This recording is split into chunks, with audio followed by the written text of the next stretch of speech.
What's up, y'all? Dealer here, and today we'll be talking about Mario Superstar Baseball and what makes it so special. So, it's the greatest game of all time. 60 FPS, 50 plus playable characters, 20 plus hidden stats per character, and much more. Class is now in session. So this video is like an encyclopedia with the amount of practical information it provides. Stuff like who's worth drafting, where to position players on defense, and who has a good special will be answered. And then objective things such as what does this ability do, or who has the best dive will also be covered. And by the end of this video, you will know everything you need to know about Mario Superstar Baseball. I put 10,000 hours into this game, so you don't have to, but you still should. So yeah, so like this video, a lot of people are starting to pick up this game. A lot of streamers are starting to play this game a lot more. And this game though is so much deeper than a lot of people understand. Like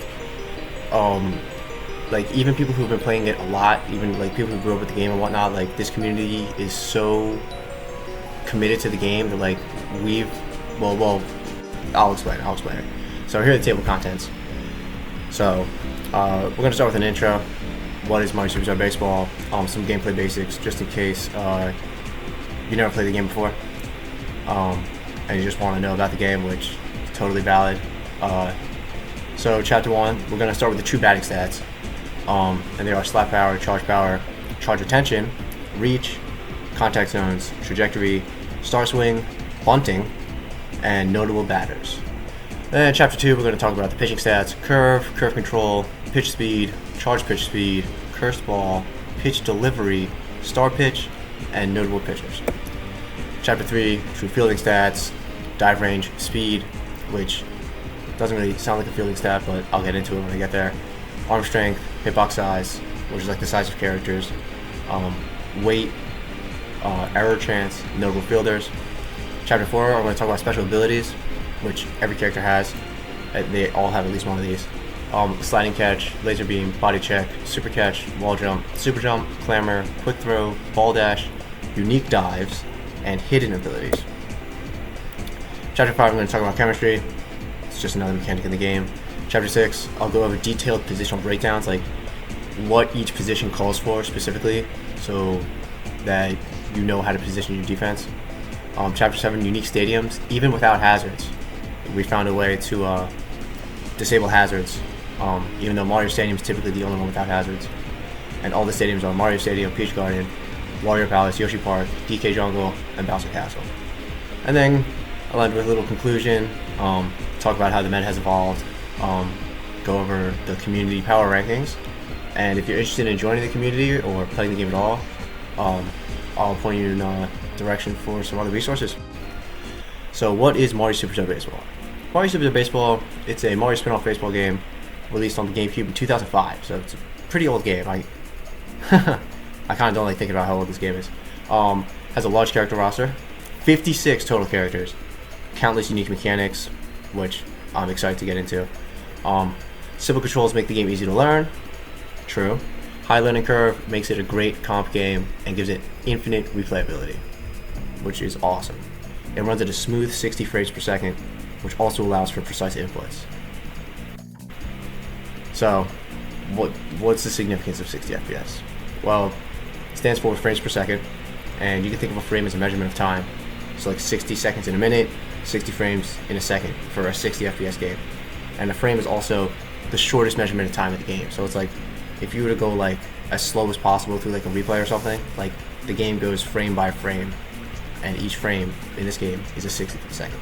So not only does that hold up to games made today, but it also makes frame perfect inputs difficult yet rewarding for both offense and defense. So like, if the game ran at 30 FPS, a single frame would be a 30th of a second, not a 60th of a second, which would be a 2-frame window in this game currently. And even though that might not sound like too big of a deal, it would be a huge deal. And that's a lot to just say execution feels rewarding, which is awesome. It really is. So what does the game tell us? The game has what I'll refer to as stat cards, which is what this is on the bottom left over here, for each character. They're very basic. They show 4 stats ranging 1 to 9. So, I mean, even though they're bars, each bar there's like 9 separate bars. For instance, so like his batting stat is a 3, his pitching is an 8, his fielding is a 2, is running as a 4, right? That's just boom. The game also gives every character a player profile, which appears if you press Z. This shows trajectory, star pitch, star swing, and special talents, all of which will be covered. And that's like one of the few things that actually tells you the truth, on some things at least. Lastly, the game has a paragraph for each character if they are the MVP in an exhibition match. Most of them don't have information pertaining to true stats, but a few of them do. And this is just Mario's. And it says like his trademark fireball health in his first foray into baseball, like, which implies, or which refers to the fact that his batting special and pitching special are like he puts the ball on fire. It's a fireball. All right, so where do the 50 characters come from, or over 50 rather? So this is the CSS. Even though there's only 32 characters here, there are actually 56 total unique characters in the game. This is due to the fact that some characters have like multiple colors or like alts. These characters are generally similar, but no two are completely identical. And these are all of them broken down. So like Hammer Bro, Fire Bro, and Boomerang Bro, they're all separate characters, but like they're all like different colors. So like, and then Blue Madge, Red Madge, Green Madge, Yellow Madge, short for Magic Koopa, Pianta. I mean, I don't have to go through all this, you can just see it, but not like, even though it just looks like a color swap, or like a fighting game or something, or like just like pure aesthetic, it's not a pure aesthetic. Each of these characters, they're all at least a little bit different. Some of them might be really, really similar, but they all are a little bit different. So how are there over 20 individual stats? So the game was data mined, and was revealed that there are a lot of stats that go into batting, pitching, and fielding. And yeah, it'd be nearly impossible to grade each of them on a simple 1 to 9. Like those stat cards, like they're basically just guides, and they're not even that trustworthy. Most of these stats that were data mined are completely hidden from the player, like totally hidden, and they represent the true depth of the game and show what really goes into each character. So gotta shout out Peacock Slayer, Roaming, Thanners, Little Cokes, Nuche, anyone else who data mined or did anything. Like, you guys are so goated. Mori, pretty sure you've done something. You've done a lot, but I don't know, data mine wise. Like, those guys are the goats. They're the goats. Without them, without that happening, everything that I talk about, or most of what I talk about in this video, would just be pure speculation. But like, these numbers confirmed it. Alright, so we're just gonna go through the basics real quick. So when you're batting, batters can move in 4 directions: up, down, left, right, in the batter's box. If you press L, it resets you to the middle, or horizontally. Like vertically, it doesn't snap you to the middle, up and down, just left and right. Swings on a 2D plane. There are no high or low swings. You press A for a normal swing, a little slap. Excuse me. You hold A and release it to do a charge swing, which is like a power swing. And if you hold R while slapping or charging, you use a star. You spend a star for a star swing, and you hold B to bunt. Pitching. Pitchers can move left and right while they're on the mound before they throw a pitch. And like batting, if you press L, you'll reset back to the middle. Pitches on a 2D plane, obviously, can only be curved left and right. You tap A for a curveball. They're slow, but they have a lot of control. You hold A and release for a charge pitch, and they're faster with less control.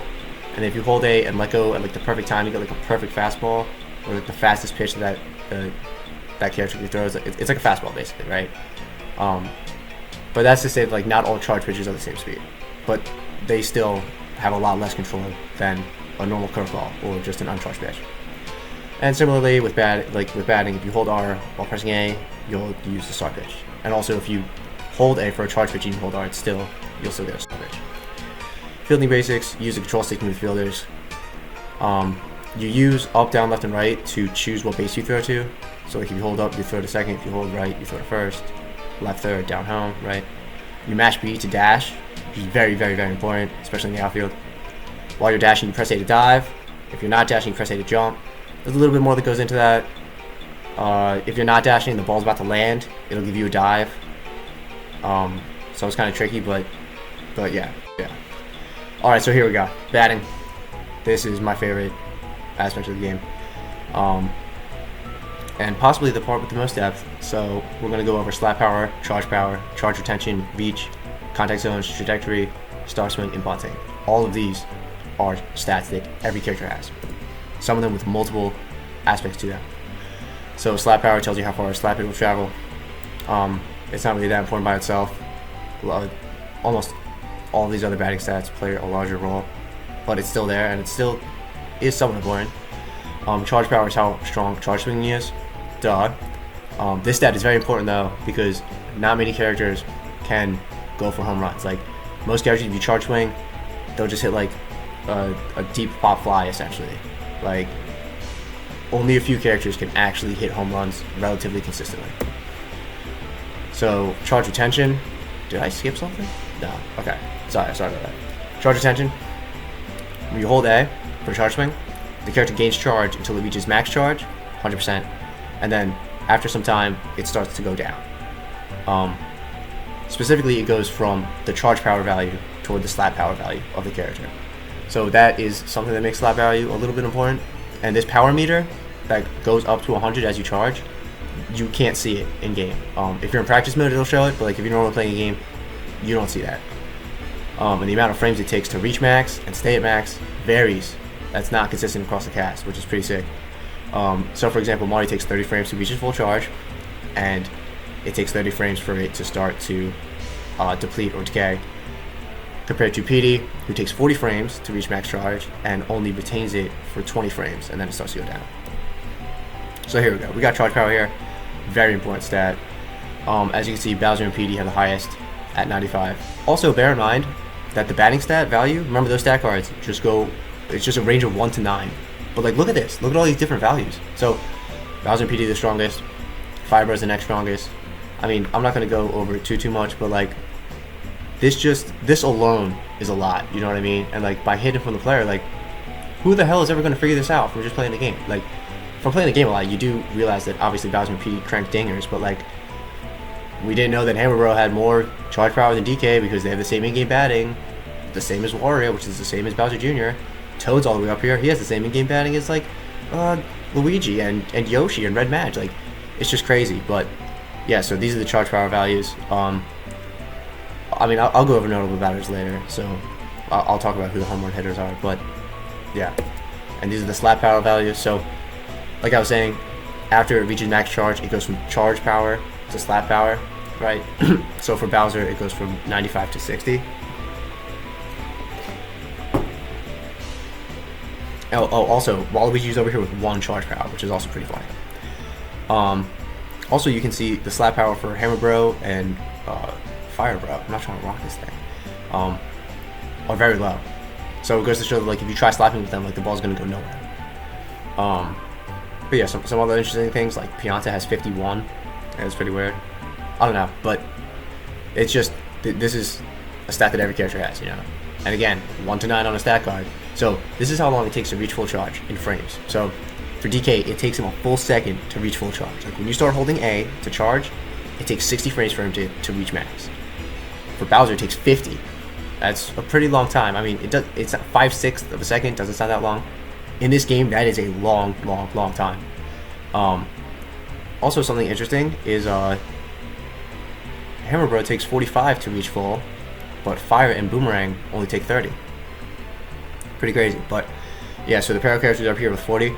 And then interestingly, the babies at the bottom and Dixie and Goomba only takes 20 frames to reach full charge, but they're never charging. It's interesting that it's like that.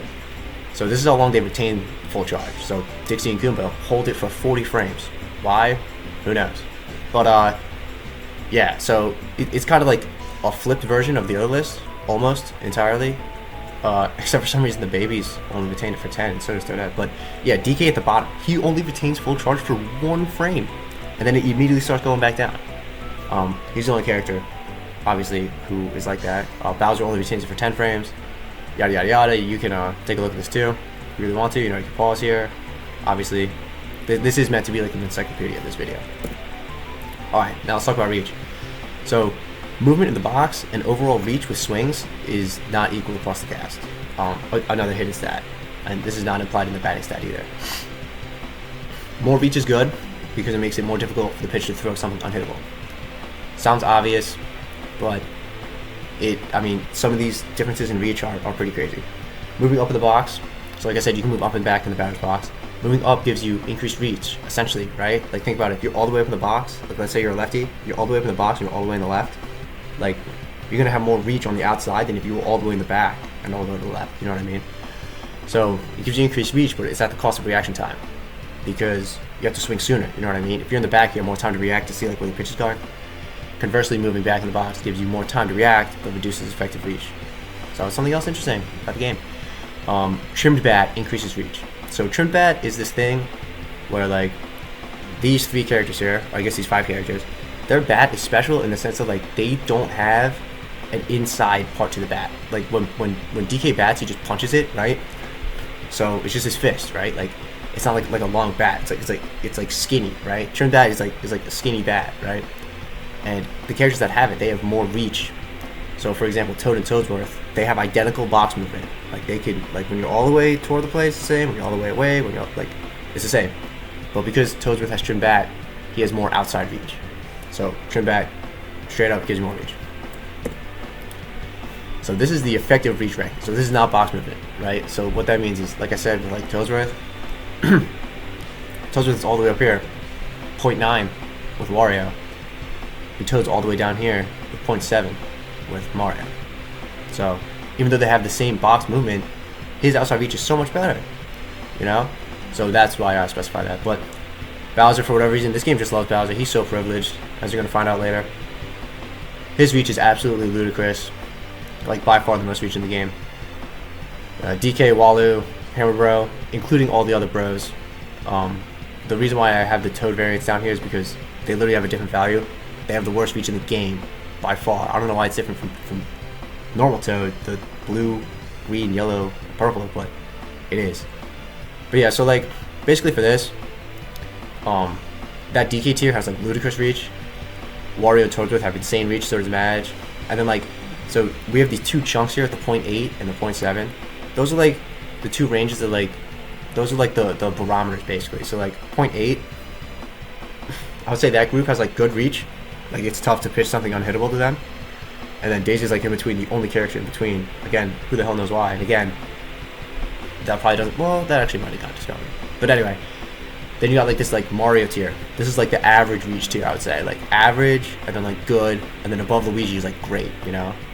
So, I mean, a few players, including myself, have like a lot of these common characters memorized of where they are on this, but yeah, so this is another batting stat, very important. Contact zones. Talk about a hidden stat. So each character's bat has a breakdown of 3 contact types, or zones, and they vary in size between slap and charge and star. So sour contact, the sound is bad, sour, usually an out. Sometimes you get lucky though. Nice is good contact. That's what the batter wants. That's like I said, that's what the batter wants. Like, that's what you're aiming for. If you get nice contact, you do what you wanted to do.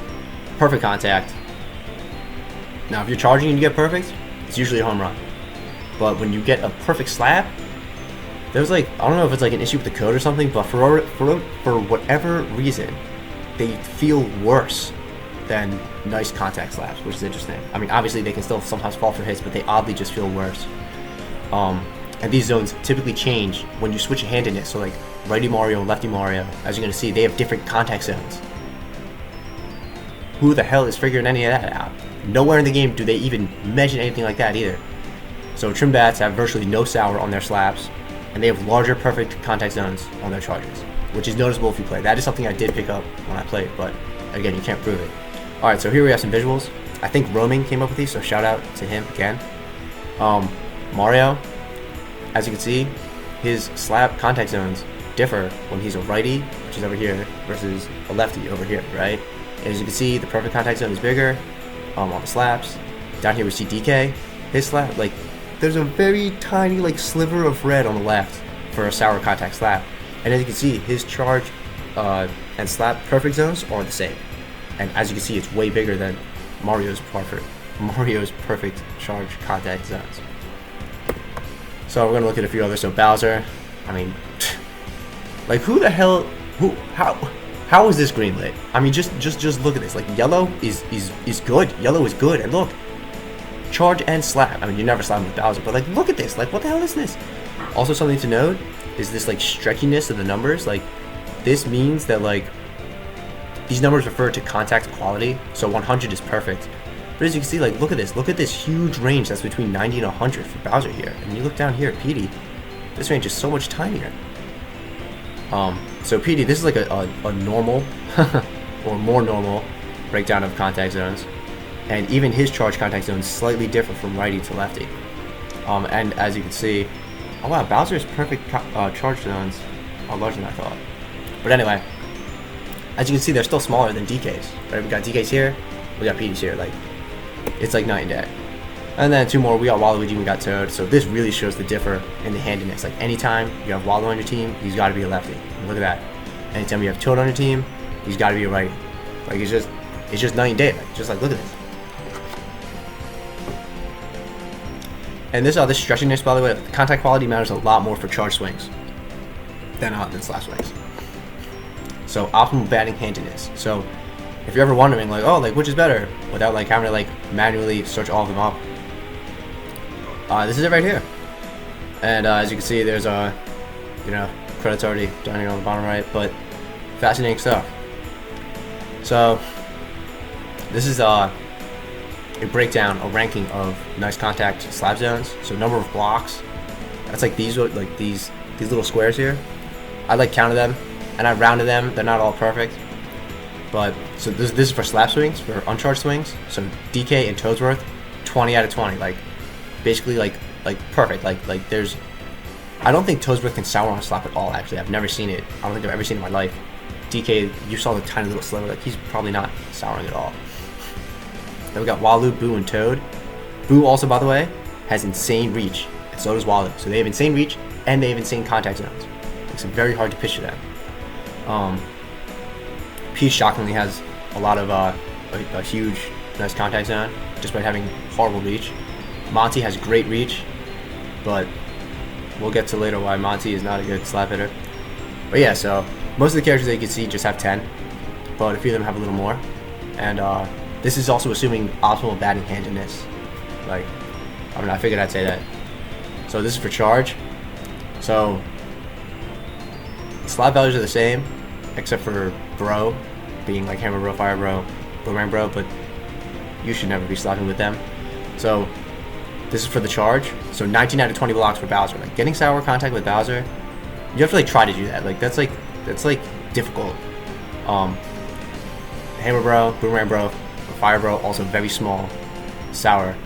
DK still very small, like obviously not as small as the slap, but still pretty small. Trim Bat is just so good. Pianta, 12, that's still like, you know, a lot of good blocks there. And then PD and King Boo with 10, which is like the average amount that we were talking about. So trajectory. This, buckle up, this is a lot. This is a lot. So bear with me here. This is a lot. So there are two components to trajectory, horizontal and vertical. So this is the Boo player profile from before. So horizontal trajectory is pull, mid, or push. Vertical is high, mid, or low. As you can see over here, Boo's trajectory is mid-mid. The orange arrows indicate what they are. So trajectory, it tells you where a character wants to hit the ball. Horizontal. They get boosts, and the odds of where it will go. Vertical. That's what the vertical trash tells you. So despite 9 total combinations, only 6 are actually present in the game. So like, no character has push and high trash. If they did, that would be insanely cracked. Anyway, the following graphics assume the batter is left-handed. For righties, these graphics would be mirrored horizontally. So like a pull for a lefty would hit it to right field, but a pull for a righty would hit it to left field. Okay. So here we go. Let's get through this here. The 6 trajectory combinations in the game. Traj, short for trajectory. Mid-mid. So this Traj has no bonuses or penalties. Nice contact hits are often rewarded. This is a good Traj to have for both contact and power hitters, and it's the most common, as you could maybe assume. Alright, next we have mid-high. Very similar to mid-mid, but hits are more likely to be hit high instead of being grounder. And only one character in the team has this Traj, and it's Bowser Jr. It's nothing special. Mid-low. So this is bad. This is bad. So making contact with this usually leads to an out, because low vertical Traj translates to more grounders. And grounders, they can sometimes sneak through the gaps. Typically though, they are outs. So with nowhere to specifically aim, because they have mid horizontal Traj, and grounders being likely, it's the worst Traj in the game.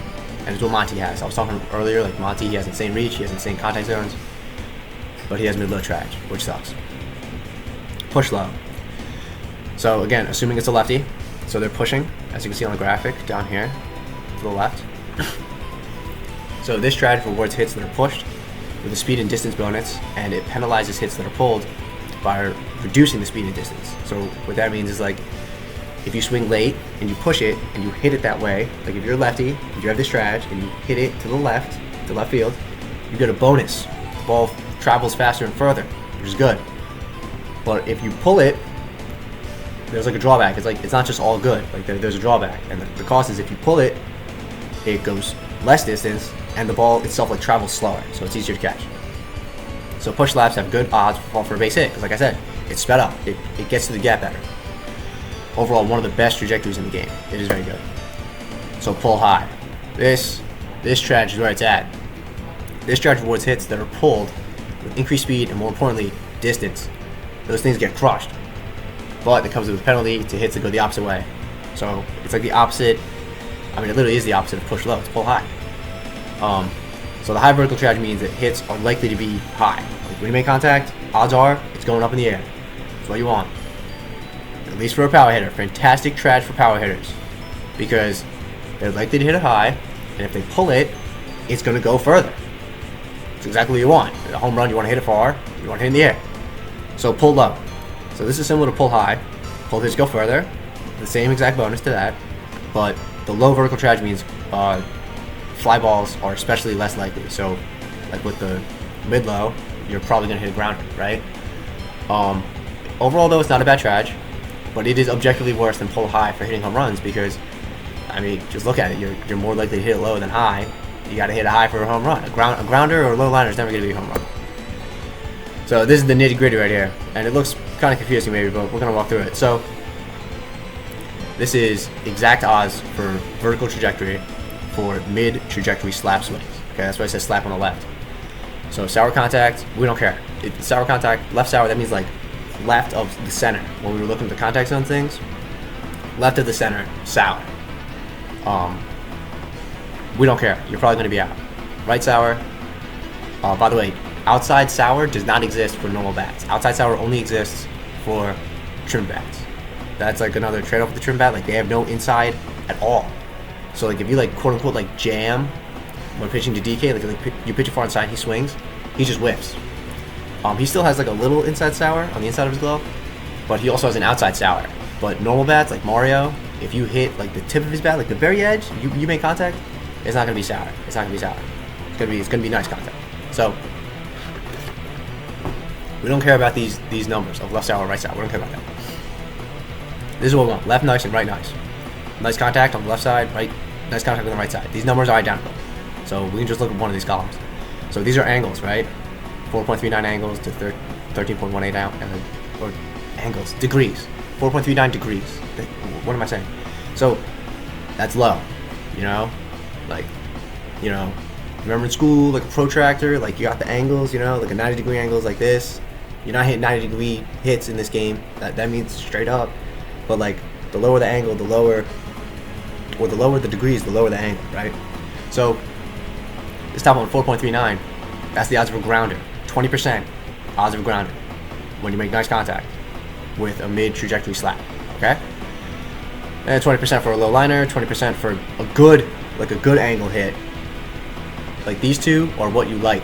I'm pretty sure. I'm almost certain. Like I do know a lot about this game, but like this is what you want. These two things are what you want. And then this is like really high traj. Like this is like a pop up. Like this thing's getting caught. Like these are good right here because it's in the middle, right? Like I was saying with like the angles, right? So in perfect contact, there's only 10% chance to hit a grounder. So the perfect numbers are different from the nice numbers. 25% chance for a low liner, 30% chance for something good, 25% chance for something good, 10% chance to hit a really high for a pop fly for likely an out. So that's mid traj slap. This is mid traj charge. So this does change the numbers a little bit, right? You're a lot less likely to hit it high when you make nice contact with the charge. So for instance, like King Boo is a mid power hitter, right? So these numbers are when you're charging with King Boo. If you make nice contact, these are the odds of the angles, right? Like this down here is really high, which this is what you want. But see, it's only 8% when you charge, right? Yada yada yada yada yada yada yada. Also, 20% chance here for a grounder with the perfect, or with a low liner. See, it's not a grounder. See, 8.79 degrees. It's higher than this. Like, it's a little higher than a grounder. Which is I'll touch on that later.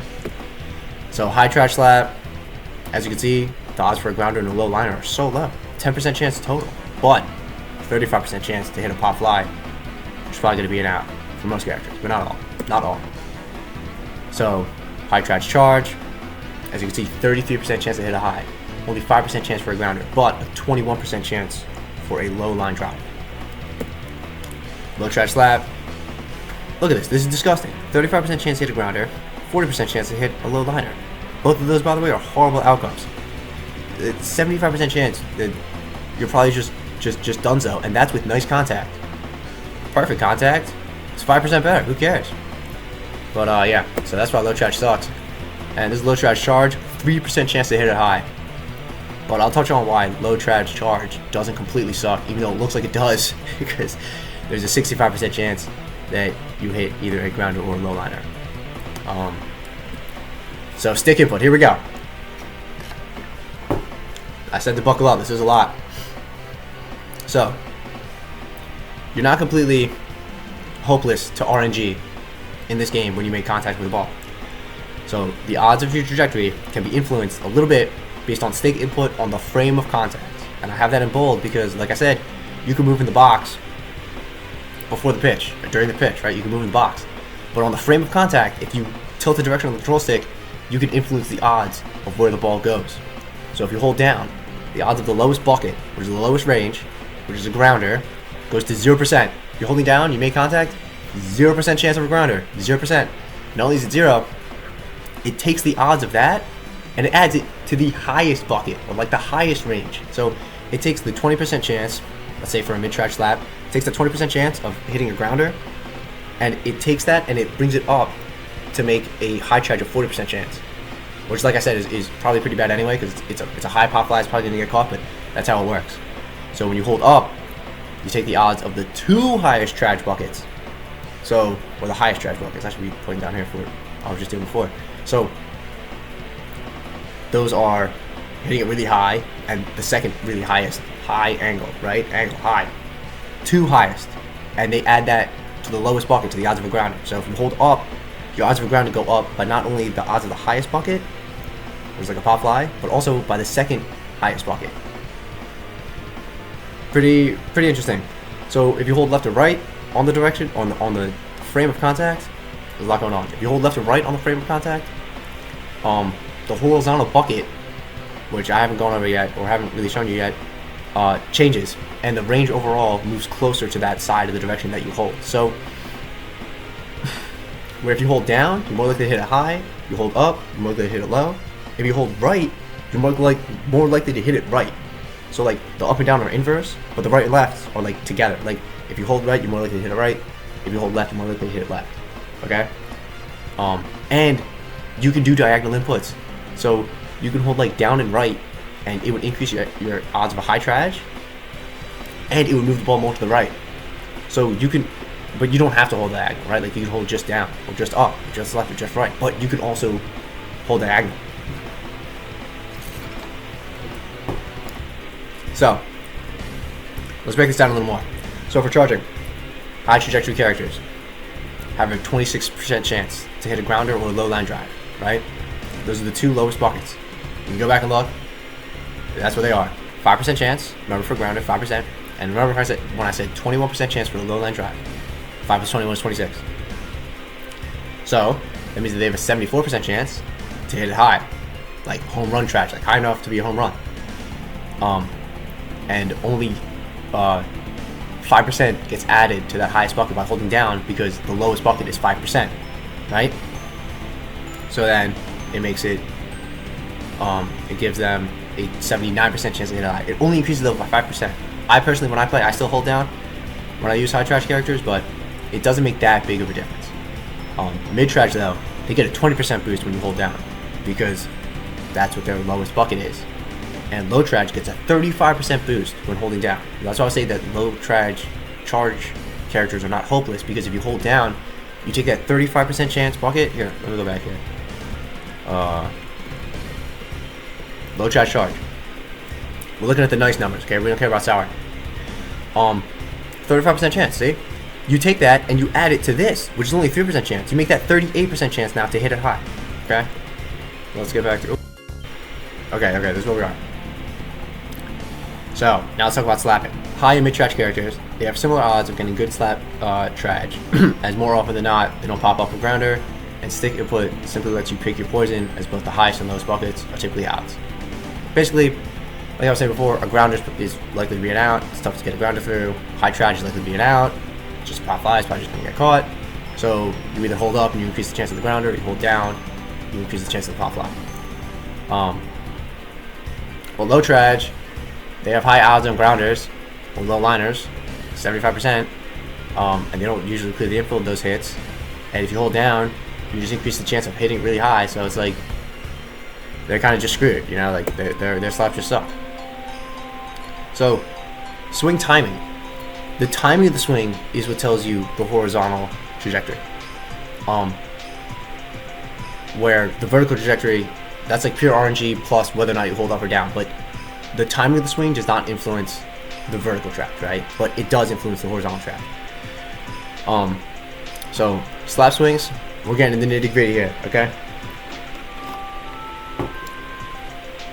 Slap swings are active from frames 2 to 10, while charge swings are active from frames 3 to 9. So while it sounds backwards, when we talk about frame data in the community, a frame 8 swing is early, and a frame 4 swing is late, okay? So this is because it's discussed in terms of frame of contact after the swing started, right? So if you're batting with righty hammer bro, which I'm showing up here, righty hammer bro, and you make contact, the charge swing on frame 8, by the way, that's exactly what you want, which we're gonna show you soon. The ball will be pulled because they swung early, and it means you let go of A 8 frames before contact was made. So you let go of A, and then 8/60th of a second pass, 8 frames, 1, 2, 3, 4, 5, 6, 7, 8, and then you hit it. And 8 frames in this game is a pretty long time, right? And that's how a frame 8 swing is early, okay? Because you let go 8 frames before you make contact. A frame 4 charge swing, hammer bro would push it because it's late. It's only 4 frames before contact was made. So let me also clarify, horizontal trash is talked in terms of pull and push, or early and late instead of left and right, because the batter's handedness influences where pulling or pushing will go. And that's why I specified a righty hammer bro, a lefty hammer pro with a frame 8 charge swing. They will pull it to right field because they're a lefty, right? The lefty pull early goes on their side. Righty hammer bro pulls, goes to left field, okay? So here we go. These are the horizontal exact odds. And these graphics are this is easier to understand than the vertical ones. So this is assuming that they're right-handed, see? So that's why frame 10, like, you're right-handed, so you're on the left side of the plate. You swing so early, you're pulling that thing, that's a surefire foul ball, you know? Swing a little later, frame 9, yada, yada, yada, yada, yada, as you can see. So these are the cones. This is where the ball is headed. So, like, if you swing a frame 7, so see, this is charge false. So the left is slap, the right is charge. So whether or not you slap or charge also influences. So if you make a frame 7 slap as a righty, I didn't know it was this narrow of a cone. It's going in this tiny little narrow cone. Like that, the ball is ending up somewhere in there, okay? So this is right-handed while pushing. So that means you're holding right. So if you're holding right and you slap as a righty, these are now the new cones, right? So as you can see, they shift. They shift to the right because that's the direction you're holding. And then when you're charging, this is what they look like. And some of them overlap, but I mean, it's fascinating, you know? So now this is if you pull. So if you pull, you know, now all of a sudden they're going to the left, you know? So like it's normal, and this is, you're pulling it, right? And yeah, so feel free to pause and look at this. So we'll get into a little more. I'll explain a little more of it. So the wider the bucket is, the more variable the outcome is. Well, the more narrow it is, the more consistent, right? Because the wider it is, there's more space, and it could be anywhere in that cone. So more total area, more total spots it could end up. Narrow cone, it can only be in a few spots. So unlike vertical trad, horizontal trad are the buckets, they're the same across the whole cast. So that means holding in for Walu, who has push trad, Mario, who has mid trad, and Bowser, who has pull. Holding in, they all hit it into the same trad buckets or pizza slices, you know, because they look like pizza slices or cones, whatever you want to call it. This is the same. Your character's trajectory does not influence these buckets. Holding in or away in accordance with the character's horizontal trad gives you more buckets that give the speed and distance bonus. So like holding away with Walu, who's a lefty. So you're holding away, he's a lefty, so he's on the right side of the plate. You're holding left, you're holding away, you're pushing, and you slap. It gives you better odds for base hit because, like I was showing you before, it shifts those buckets to that side. You know, if it shifts them over there, you're more likely to hit it there. And Walu with push, he gets a bonus when he pushes it. Okay, similar with pull, right? So here we go. This is the trajectory chart. All right. As you can see, most characters are mid-mid. King Boo and Wario. Well, Wario is French power. King Boo is really like the only mid-trad, home run hitter, and Boomerang Bro. As you can see, each of the bros have different trad. So Fire Bro has pull low, Hammer has pull high, and Boomerang has mid-mid. And then Bowser, Hammer Bro, PD, and DK have pull high, which is like just like the greatest for home run hitting. And then push low, which is really good for slaps. Madge, Walu, Peach, and Dixie, the only characters with that. And yeah. So now let's talk about star swings. It's gonna be a long video. So Mario Super Baseball has a resource mechanic in star skills. Teams can hold up to 5 stars at a time. Like I said before, if you hold R and you swing, you spend a star and use a star swing.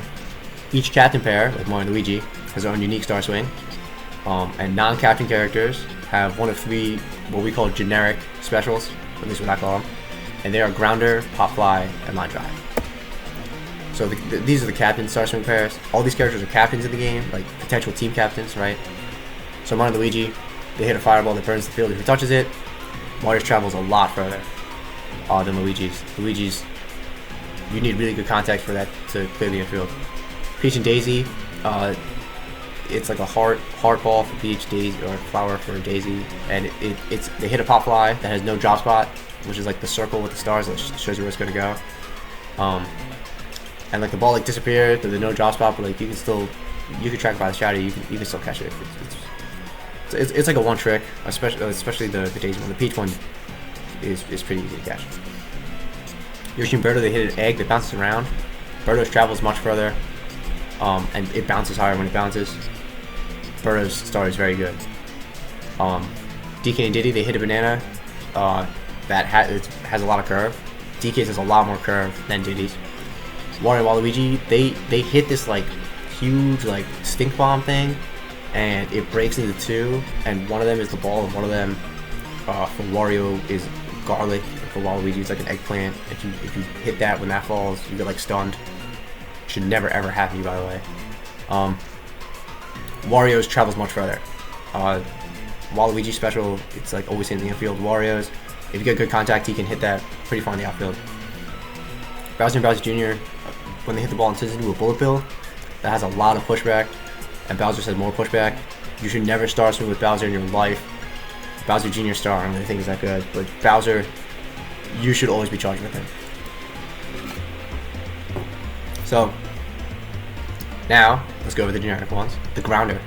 So this is an automatic grounder with some pushback. Who cares? It's tough to get on base with this because grounders kind of suck. It's the worst generic star swing. Basically never see this. A lot of characters don't have it, so these are all the characters that have the grounder star swing. Pop Fly.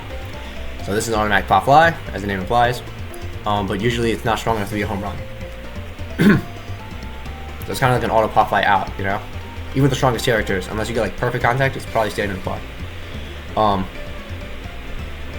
But if you hit it with sour contact and you're right-handed, it becomes this like extremely low-flying, like perfect, like little like blooper that is very likely to fall for a hit.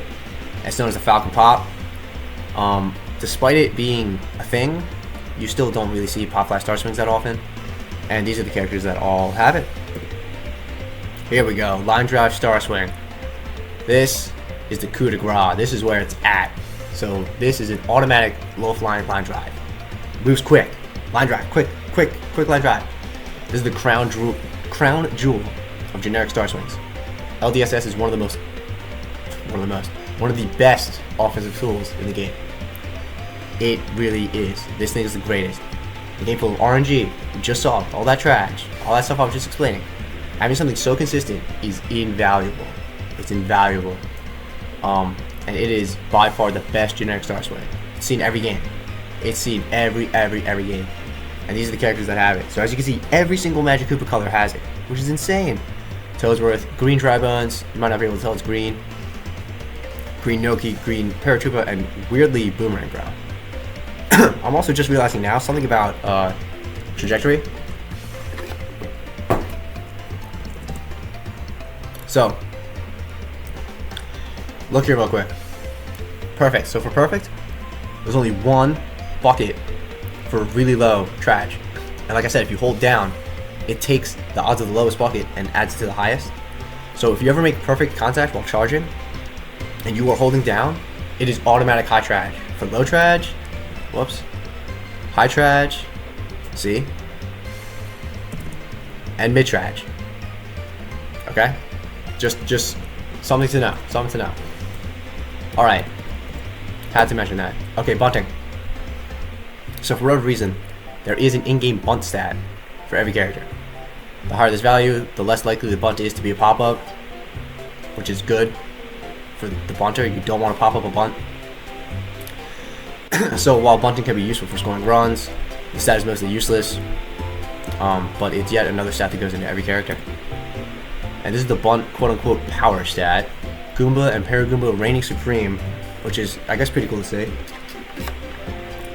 They're not really good at anything. Although, something interesting is that their MVP little paragraph for one of them, or maybe both, but I think it's just one of them, it says that Goombas are good at bunting, which helped us identify the stat actually when data mining.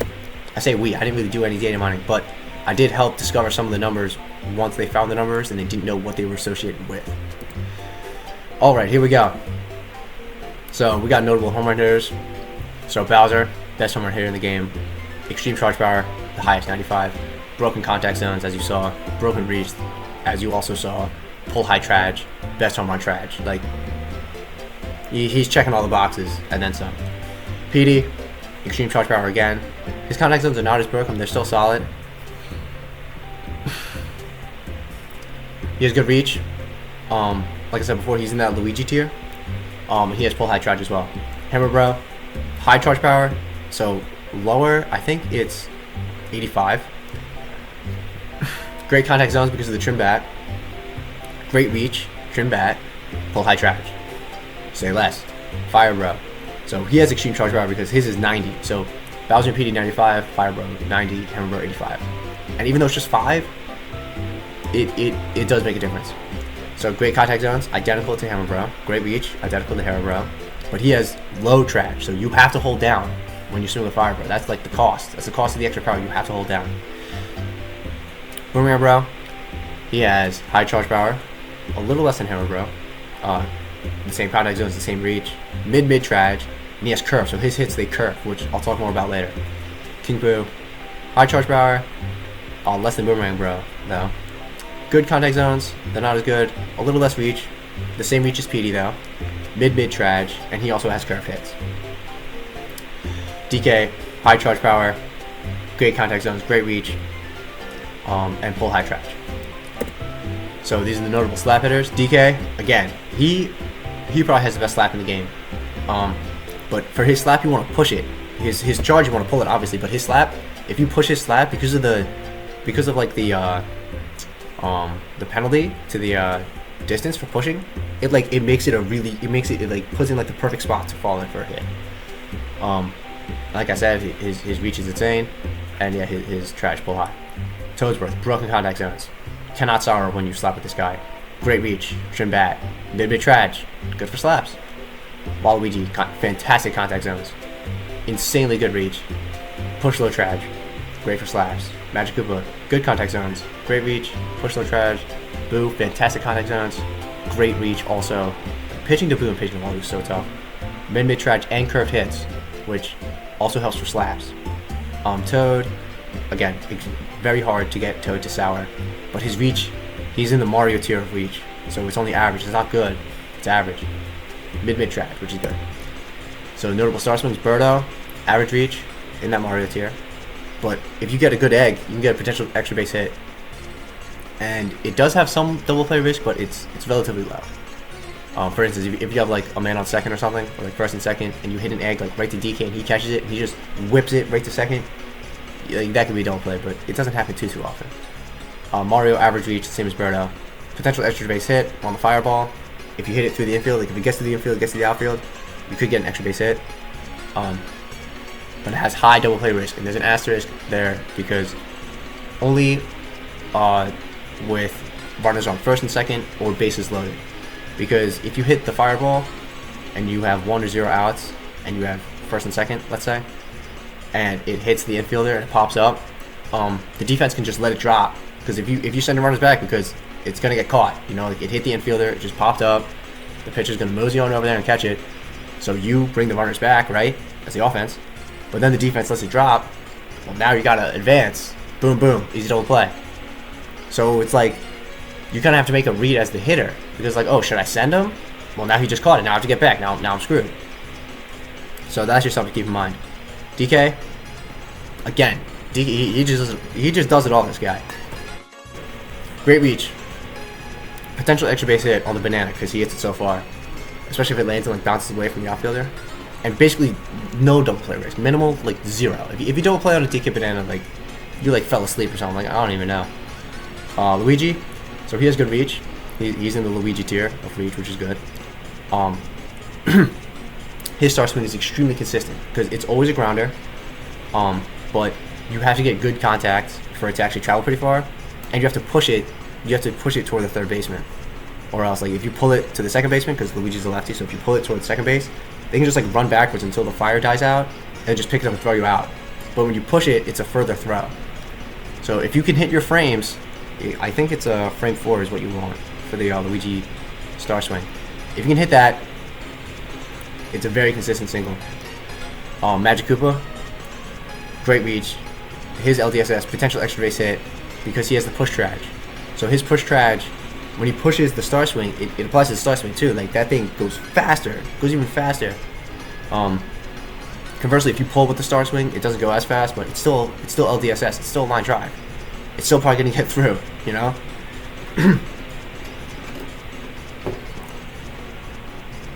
It's just so good.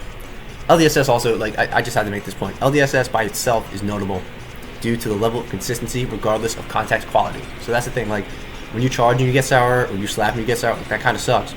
If you star and you get sour, for LDSS, who cares? Like, that thing, it's still going fast enough, it's probably going to get through, you know? Alright, so that was just batting. That was just batting. I don't know how much time that was, but that was just batting. Now we're gonna talk pitching. So let's start with curve. Curve control, pitch speed, charge for speed, cursed ball, pitch delivery, and start pitch. Pitch curve. So this tells you how much a pitch breaks, like how much it moves left and right when you hold left and right on the control stick. So specifically, the higher the value, the more it can change direction. So this is probably the most important stat regarding pitching ability. This is because more movement is more possible routes for the pitch, you know? So, for example, catchers with high curve, they can throw a pitch far off the plate and then curve it back in for a strike. If they have low curve, they don't have that ability. So it's a pretty varied stat with 12 different total values across the cast. And here they are. So Boo here has the most, 90, followed by JD, who has 80. His own tier, both of them in their own tier, by the way. Walu, Peach, Dixie, Yellow Madge. Yellow Madge, by the way, never sees the mound, by the way. But it's just interesting to see how much this value varies. And the cutoff, if you're wondering, like, oh, like, what the hell does this all mean? Like, is 40 good enough? Like, can Birdo, you know, or Bowser Jr. maybe, you know, start pitching? No. the common starting pitchers are like Boo, Diddy, Peach, or Dixie. And then backups typically have at least a 60 in the pitch curve. So like King Boo might come into backup if the starter gets tired, or Green Noki, or Daisy maybe. And then like for usable, I would say like the cutoff for like a usable pitcher is 50. Like Toadsworth will sometimes come in, but if you have Toadsworth on your team and King Boo's probably going to come into pitch first. But Toadsworth is still usable. Like 50, like it's usable. Like 40 and below, it's very, very, very tough. So curve control. It's not similar to curve, but this tells you how quickly the pitch begins to break when you hold left or right. So the higher this stat, the quicker it reaches max curve. Okay? So the difference between curve and curve control is that curve is how steep a pitcher can break their pitches, like how much like it can actually, like how steep that angle can be. While curve control shows how long it takes for it to actually change direction. So you can think of it like driving. So curve is how far you can turn the wheel, like how far you can actually you can total go, and curve control is how quickly it moves. So like if you have high curve control, below curve, like you can move really quick, but like only like a little bit left and right. You know what I mean? And then high curve, like you can actually like, I don't know. That's the best I can explain it. So simply put, high curve control means pitches change direction sooner, and only a few characters have a value other than 50 for this stat. As you can see, like I only charted a few characters here. So Peach has the most curve control by far, 90. Then Walu, Boo, and interestingly enough, Green Shy Guy have 60. Daisy with 55. Every other character in the game has 50. All of them. And then 40, Red Madge and Blue Madge, who should never pitch ever. Pitch speed. This is simply how fast on-charge pitches are, aka curveballs. Charge pitch speed is how fast a perfect fastball is. But charge pitching, you don't really see that. I say very rare. It might start coming back, but you are much more often than not seeing curveballs compared to fastballs or just charge pitches in general. But unlike the curve stats, higher numbers aren't necessarily outright better, because while faster pitches are hard to react to, they have less time to break or to move before reaching the plate, you know, because it's moving quicker. But slower pitches are easier to react to, obviously, but they give the pitcher more time to, you know, mix up the path, you know. So curveball speed. So uncharged pitch, you just tap in and just pitch it. As you can see, Waluigi has the lowest curveball speed, so he has the slowest pitches in the game. And yeah, so this is charge pitch. So you can see Waluigi, he has one of the highest charge pitch speeds. That means his fastball, his perfect fastball, is the third fastest in the game, and his normal curveball is the slowest in the game. But like I said again, you don't really see charge pitches too much. Star pitch. So like Star Swings, every character is a star pitch. I mean, it shouldn't be too shocking. Each captain pair has their own unique one, and the rest of the cast has one of 3 generic ones. And these star pitches are known as breaking ball, fastball, and changeup. Those 3 star pitches, the generic. Unlike Star Swings, these are almost always a waste, but they can be used once in a while as a surprise.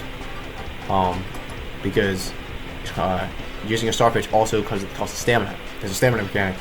Pitchers become tired after giving up 7 earned runs, which the game does check. Anytime a star pitch is thrown, that 7 goes down by 1. I also think ground rule doubles reduce stamina by 1, but I'm not 100% sure. But yeah, the earned run things is true. Like if someone like steals home, and that's the 7th run, the pitcher doesn't get tired. Or at least I've witnessed that. But yeah, so anytime you throw a star pitch, that 7 goes down by 1. So if you throw 7 star pitches, you're automatically tired, even if you did not give up any runs. Breaking ball star pitch. So this is a pitch with a lot of control line. Like you could really move this thing around. One of the better star pitches, but it's still not as good as a star swing. Like, you think about a star swing. A good star swing is a hit. A good star pitch is a strike. You know, like we really have a hit or 1 strike. You know, and these are the characters that have that. The changeup star pitch. This is a really weird looking pitch, and it's tough to hit at first, but it's kind of just like a one trick. Like once you figure out the timing of how to hit this thing, it won't mess you up anymore. But seeing this thing for the first time, you might be like, what the hell is going on? Fastball. This is a quick pitch, just boom. And what I like to do, you can sneakily, so like I said before, if you hold R, and whether you tap A or hold A, both are a star pitch, and the fastball is like a really quick throw. So something I like to do is I'll just go to like the opposite side of the pitcher's mound, opposite of the batter, and just hold R and then tap A for like a just like a, because the only reaction you just like see like the stars go around the pitcher at first, and it can be tough to react to in the moment. But you have like very little curve, if any curve on that thing. Curse ball. This is a weird mechanic, and no one really knew it existed until the game was data mined. That's how hidden this is. So every character has this weird pitching value between 40 and 90, which we call curse ball. And the higher this value, the weaker potential hits are. So like the higher the value, if a batter makes contact, it doesn't go as far, right? Charge pitches strengthen curse ball. So like a perfect fastball has the highest curse ball value on it, which means hits go the least distance. Nice contact reduces the effect, and perfect contact completely nullifies it. So a perfect contact hit on a character with high curse ball and a perfect contact hit on a character with low curse ball is the same. Curse ball gets the effect is nullified when you make perfect contact. Only a handful of characters have a curse ball value other than 50, with Bowser and Dry Bones having the highest at 90. Bowser, by the way, should never be pitching. Generally unimportant, but it's something else that every character has.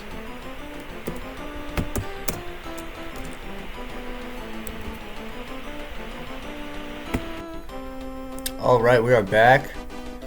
A lot of things are different, I know, but let's just focus on what matters out here, alright? So, we're just talking about curse ball, the higher the value, the less distance the ball's going to travel.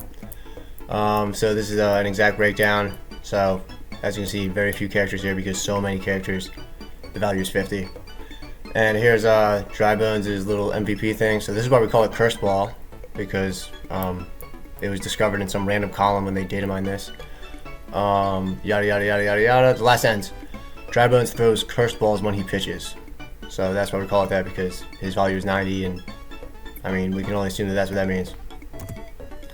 And I also forgot to talk about the captain star pitches when I was going through star pitches, so we'll do that now. So Mario and Luigi is a very fast fastball, but it's super reactable because the game freezes when you use a captain star regardless. So it's like, yeah, it's a really fast fastball, but the game like freezes. You see like Mario's face or Luigi's face, and it's like, oh, you know what's coming. You know it's coming now. Like it kind of ruins the whole point of it. Peach and Daisy, they're just really good because the ball literally vanishes. But something interesting is like if you hold like really far off the plate, at least with Peaches, I don't know about Daisies, I would only assume it's the same. It can only go so far off the plate. Like it won't go super far off. So like let's say like if you go all the way to the right on the pitcher's mound and you tap A and you hold all the way to the right, the ball goes super far outside. There's no shot anyone can hit it. But if you use Peach's star pitch and you hold all the way to the right, it goes off the plate a little bit, but like not too much. I guess just something to keep in mind. Yoshi's Umberto's, it's an egg that like bounces around. It's really tough to hit in my opinion. I think it's pretty solid, even though both of them have horrible pitching stats. Mario and Waluigi, there's just something that like splits into two, so it's like a 50-50 kind of. And the pitcher can choose which one they want it to be if they hold right or left. DK and Diddy Kong, they have a banana ball that has like a ton of curve, especially DK. It's like it curves like hella, and I forget which side it is, but like if you get like the right handedness with DK and the right batting handedness, there's like a 0% chance you hit it or something. There's some weird interaction with that. But yeah, it's DK's is really good. Diddy's is I think decent, but DK's I think is really good. Bowser and Bowser Jr. is trash. It's a bullet bill, and it does like a loop-to-loop, and then it crosses the plate, and it always does a loop-to-loop. It's not like you can choose for it to just go straight. It always does it. It's not good. They should never be pitching anyway. Alright, here we go. Speaking of people who should be pitching, Boo, highest curve stat, very important. High curve control stat, fast pitch speed, and he has like an auto curve release. So, like his pitch release, like if you just like tap A and you don't do anything with Boo when you pitch, there'll be like a natural curve to it. even though you didn't hold right or left, like there will be a curve to it, and you can change Boo's handedness before the game starts, so you know which side you want that to go, and it gives him access to some pretty good pitches. Peach, high curve stat, highest curve control stat, fastest pitch speed. So if you prefer high curve control, you can go with Peach, and also if you prefer faster pitches with less total movement, Boo and Peach are good. Dixie Kong, high curve and curve control stat, average pitch speed, sidearm release. So again, a really good release. Like it's very tricky. It's kind of hard to explain, but like it's like Dixie Kong has a very good pitch release. Curve and curve control, it's really all you're asking for in a pitcher. But her pitches are not as fast. Then we got Diddy Kong, who has the second highest curve stat, which I feel like a lot of people don't know that because he doesn't really see too many games. But he does have the second highest curve stat in his own tier. High curve control and slow pitch speed, so he has like a lot of room to do whatever he wants with it. And then we got Waluigi, high curve and curve control, slowest pitch speed but very fast fastball. So charge pitches I think are generally not that good, but I think with a character like Waluigi, maybe there could be something in it because when you do like a charge pitch, you like determine how much charge you want to put on it, like how long you hold A for. And then if you perfectly time it, you get like the perfect fastball.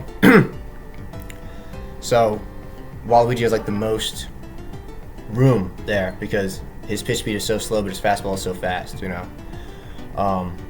And he has the slowest pitch speed. So if you really, you know, if you prefer a slower pitch, you know, Waluigi's really good. But the tricky thing with Waluigi is he's such a good third baseman, which I'll get to later. So it's another reason that he typically doesn't see the mound. But yeah, these are typically the starting pitchers of games. Alright, Chapter 3. True fielding stats, here we go. Dive range, speed, arm strength, hitbox size, weight, and error chance. And here we have Yoshi, who is the best fielder in the game, bar none. Defense is all about making catches. Dive range is by far the most important stat for influencing catching ability. I guess you could argue defense is all about getting outs, but making catches is like the easiest way to do that.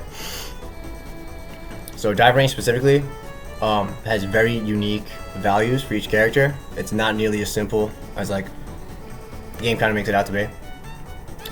And some special abilities directly buff dive range. The best fielders have the best dive ranges. Simple as. But other fielding stats still make a difference. Speed plays a role in dive range for some characters. So this means like the dive range stat alone isn't fully indicative of effective dive range, which I'll get more into later. So here are the values. As you can see, there's a ton of tiers. And as you can also see, Yoshi by far is the best. 5.31, more than a whole unit above Birdo, who is by far the second best. And then very interestingly, DK is the third best. And then Magic Koopa, Pianta, PD, yada yada yada yada yada yada yada. So, interestingly though, some of these characters, even though they're lower on the list, like Noki, you will see actually have better dive ranges than characters that are above them on the list. But yeah, these are all the values. Running speed. So this is the most shallow.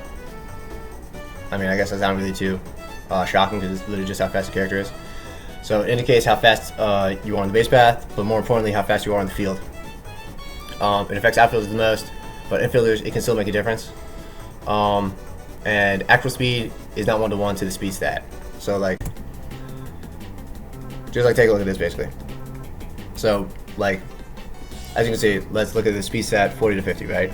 So Birdo, Boo, Bowser Jr. So those are all the characters in the game that have 4 or 40 in-game speed, right? Which is like the yellow bar, right? Right before the short orange bar, okay? Goomba, Mario, Peach, Shy Guy, Blue Shy Guy, and Purple Toad, they all have 5 in-game speed. That's the short orange bar. So even though in the game it's a 1 difference, or I guess 10, doesn't really matter. I guess you could say 10, 40 to 50. In actuality, it's actually a very slight difference. It's only 5, like true quote-unquote units different.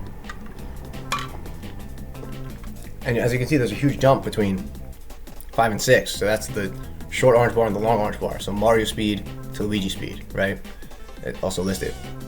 huge jump. So like comparatively, Luigi is much faster than Mario, comparatively than Mario is to Birdo or Bowser Jr. It's very fascinating. And as you can see, 100. Look at that. Toad and Yoshi by far the fastest. Like, that is such an insane jump. And yeah, they are absolute speed demons.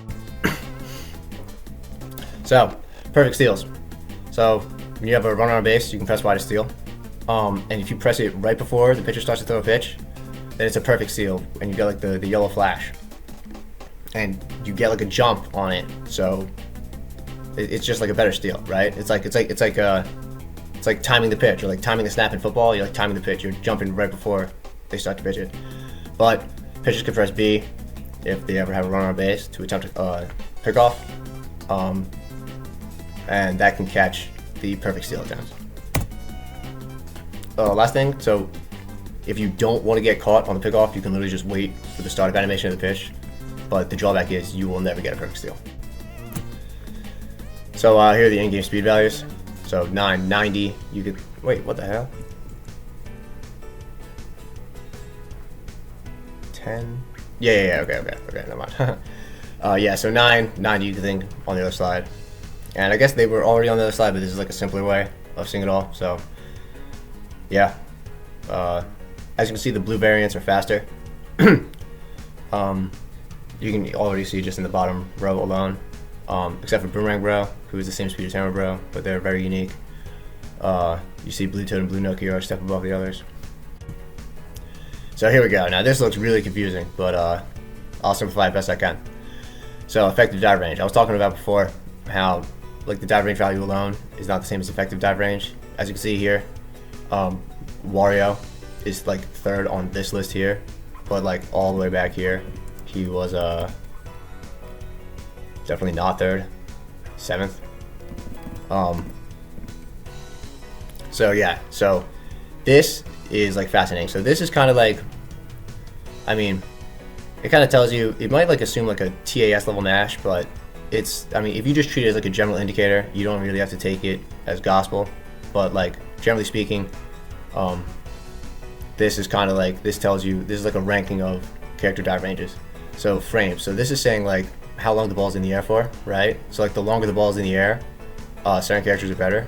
Like most notably Diddy Kong. Like Diddy Kong, he can get to hits that are in the air forever, much quicker than any character whose rank is above a 7 here, right? So he gets there before DK by a mile. Gets there, you know, before Mario, yada yada yada yada yada. Maybe not by a mile, but faster nonetheless, right? But he's worse on these.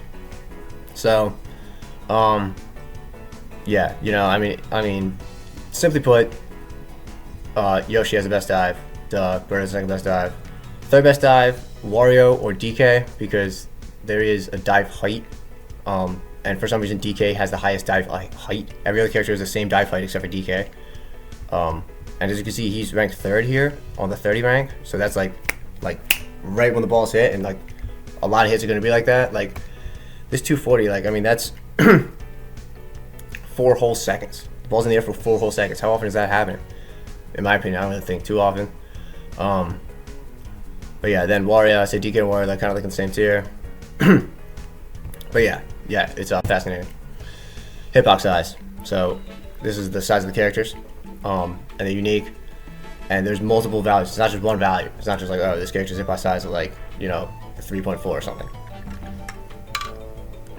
There's specific hitbox size for like ground balls, fly balls, and then like height for ground ball, height for fly ball, width for ground ball, width for fly ball, something like that. There's a lot though. So height specifically is important, as it effectively makes characters jump better because they're already taller. So obviously, you know, they can reach higher. So in a similar sense, wider characters have longer dives. Same concept, you know, like if you already cover more space, your dive extends to that. So it's effectively longer. This game does not follow the eye test at all. If this game is not data mined, like, I mean, it would just have to be based on pure feel. Like, there's a lot of stuff we just straight up would not know. So here we have height. This is just straight up height. Wait a second. Whatever. Height. I think height is just a straight up stat. I don't think height changes on a fly ball or a ground ball. Anyway, so Magic Koopa, he's the tallest. Who knows why? It's like, I guess, at least I think it's because like he's holding the wand, and like him holding the wand up is like adds to like his hitbox. So he's the tallest. And then Waluigi's the second tallest. Peach and Daisy surprisingly pretty tall. DK's tall. Bowser's tall. Now this is where it gets really interesting. Look at this. Look at this. What are these guys doing here? Why are these guys taller than Wario? Makes no sense. Helps Toadette out a lot, because she's running around in the outfield, so she has like, despite looking tiny, she actually has a huge hitbox. And then look all over here, Petey. Petey is shorter than Mario. Petey is shorter than Mario and everyone above here. Petey's shorter than Goomba. What? Yeah. And Red Toad also. Red Toad is really short, but all the other Toads are really tall. There's a theory that like there was like a mistake in like the development, and like certain characters' values got jumbled around, and I believe it because I think Petey should be where this is. Like Petey being here, I think makes a lot of sense, and then these guys being over here makes sense. But then I don't know why Red Toad would be smaller than, I don't know, who knows. But these are the true values. So this is width for Flyball specifically. So DK is the widest character on Flyball, so again contributes to his dive being extremely good. Waluigi's very wide, Bowser, yada yada yada. Once again, these characters are super wide. Who the hell knows why? I mean, I said Toadette had like a lot of width here, even though it was height, but I mean, she does. It's still true. What the hell? Wow, that's news to me. I didn't even know Diddy. Wow. But yeah, so Peach and Daisy here are extremely skinny, right? So despite being very tall, like a lot of hits can just like sneak past them. So that's why they don't typically really see the infield, despite having high in-game fielding stat. Arm strength. So this tells you how quickly a character throws the ball. Shocker. But it's more nuanced than you would think. There's 7 total tiers. You maybe expect only like 2 or 3. Not all tiny characters have weak arms. And throws from a long distance. This is important. Have a wind-up animation before they throw the ball. And this animation varies. I didn't actually test it. Through the data mining, I've never found like true values of like how many frames it takes for a character to wind up, but I'll do that one day. And yeah, so that adds another layer, because it's like, obviously if it's a short throw, they just throw it. But like if you're like in left field and you're like trying to like throw it home or something, or like throw it like a long distance, the character has to like crow hop or something, or like, you know, like wind up and then throw it, right? And that wind up animation varies greatly. So this is the in-game arm strength. So PD is the best arm, if you could call it that. Pianta second best in their own tier, interestingly enough. Dixie Kong has a really good arm for some reason. Noki, this is an example of one of a small character who has a pretty good arm. Same thing with Purple Toad. Blue Dry Bones, but he typically doesn't see the field because he doesn't have LDSS like the green one. Yeah, so this is the true in-game arm strength stat. So again, like I said, I didn't actually like data mine to do that, but this is like how it kind of feels. Paratroopa by far has the fastest. Magic Koopas is notoriously terrible, and so is Monty Moles. Yoshi I put way too low here. Yoshi's actually a lot quicker. Might be a few other of these that aren't really that accurate, but yeah, like what matters is that like this is another layer to fielding, as this is how long it takes for them to throw a long throw. So weight and error odds. So these are two completely hidden stats. Each character has a weight value of 0, 1, 2, 3, or 4. It determines how far they get pushed back when fielding a charge hit, right? So like if you charge swing, you hit it, has like the yellow trail. Not like if you sour it, you're not gonna get pushed back. The yellow trail, and you catch it, you get like pushed back. And how far you get pushed back is determined by your weight value. And then so for bobbing the ball, so that's a mechanic in the game where like there's just a random chance that your character doesn't catch the ball. Mario spin-off mechanic, I guess. So that is determined by the character's archetype, interestingly enough, between balance, technique, speed, and power. Speed and power have the worst bobble rates, especially speed. Balance is better, technique has really good odds of securing a catch. And there are multiple bobble types. So normal bobble. So this is where just, you know, they go to catch like a slap hit, and it just bounces out of their glove, right? Or try to field the grounder and just bounces out of their glove. Or you go for a dive and it just bounces out of the glove, because all dives have a 10% chance to not catch the ball. KO bobble. So this is if you field a charge swing hit, like I said with the yellow trail. There's a chance that like the character gets like dazed, like down here with Mario on the bottom right. So this is like a normal, this is like a KO, right? So yeah, and that one is typically worse. Like after you bobble it, you can still get underneath and catch it again, and you can never bobble it twice, ever, 0% chance. Even though like a bobble is typically 10% on like a dive, if you dive, bobble, dive again, 100% chance you're catching it. Granted, the dive actually catches it, right? And then a chem bobble. So this is really interesting. So if you have two characters in the field that have good chemistry, and one of them bobbles it, I think it's both for KO and normal. They will bounce. It'll bounce off of them into the direction of the character they have good chemistry with. And sometimes it's like, it sounds like it's better because like, oh, you know, like it'll bobble off and go to like, you know, maybe a teammate. But no, sometimes it's worse, because like sometimes like that thing just takes like a horrible flat angle, and like a normal bobble might have like gone up in the air, like, you know, shortly in front of you to like catch it again. But this KO bobble, like that thing's like flying over there, and like that chem guy is not catching it, and now it's like, oh my gosh, like this kind of sucks. But yeah, yet another mechanic in this game. So here we have the weight values. Not too shocking. You know, the power characters near the top. I guess Waluigi being a 3 is a little shocking. Yeah. Character archetypes. So I mean you can just boot up the game and see this, but here's another breakdown of it. So yeah, so like these characters here, technique, like they rarely bobble the ball, as you can see here. So these are the exact odds. So not on Toy Field. Toy Field you bobble it left and right all the time. And we don't play on Toy Field in comp games. So this is if you're centered. So like there's a difference if your character is like centered to catch it or like off center to catch it. Like there'll be like a difference in the animation. Like you can tell. And it makes a difference. If you're centered, you have a much better chance of actually securing the catch. Off center running catch. So I mean, look at the difference in speed. Dear Lord. 15%, 15, and power 11. That's worse than a dive. You're better off diving than catching it off center with both power and speed characters. Meanwhile, technique characters 1%, even on the off center. They don't care. 1%er. Ground fumble. So this is bobbling a grounder. That's like the worst feeling in the world. Much lower across the board here.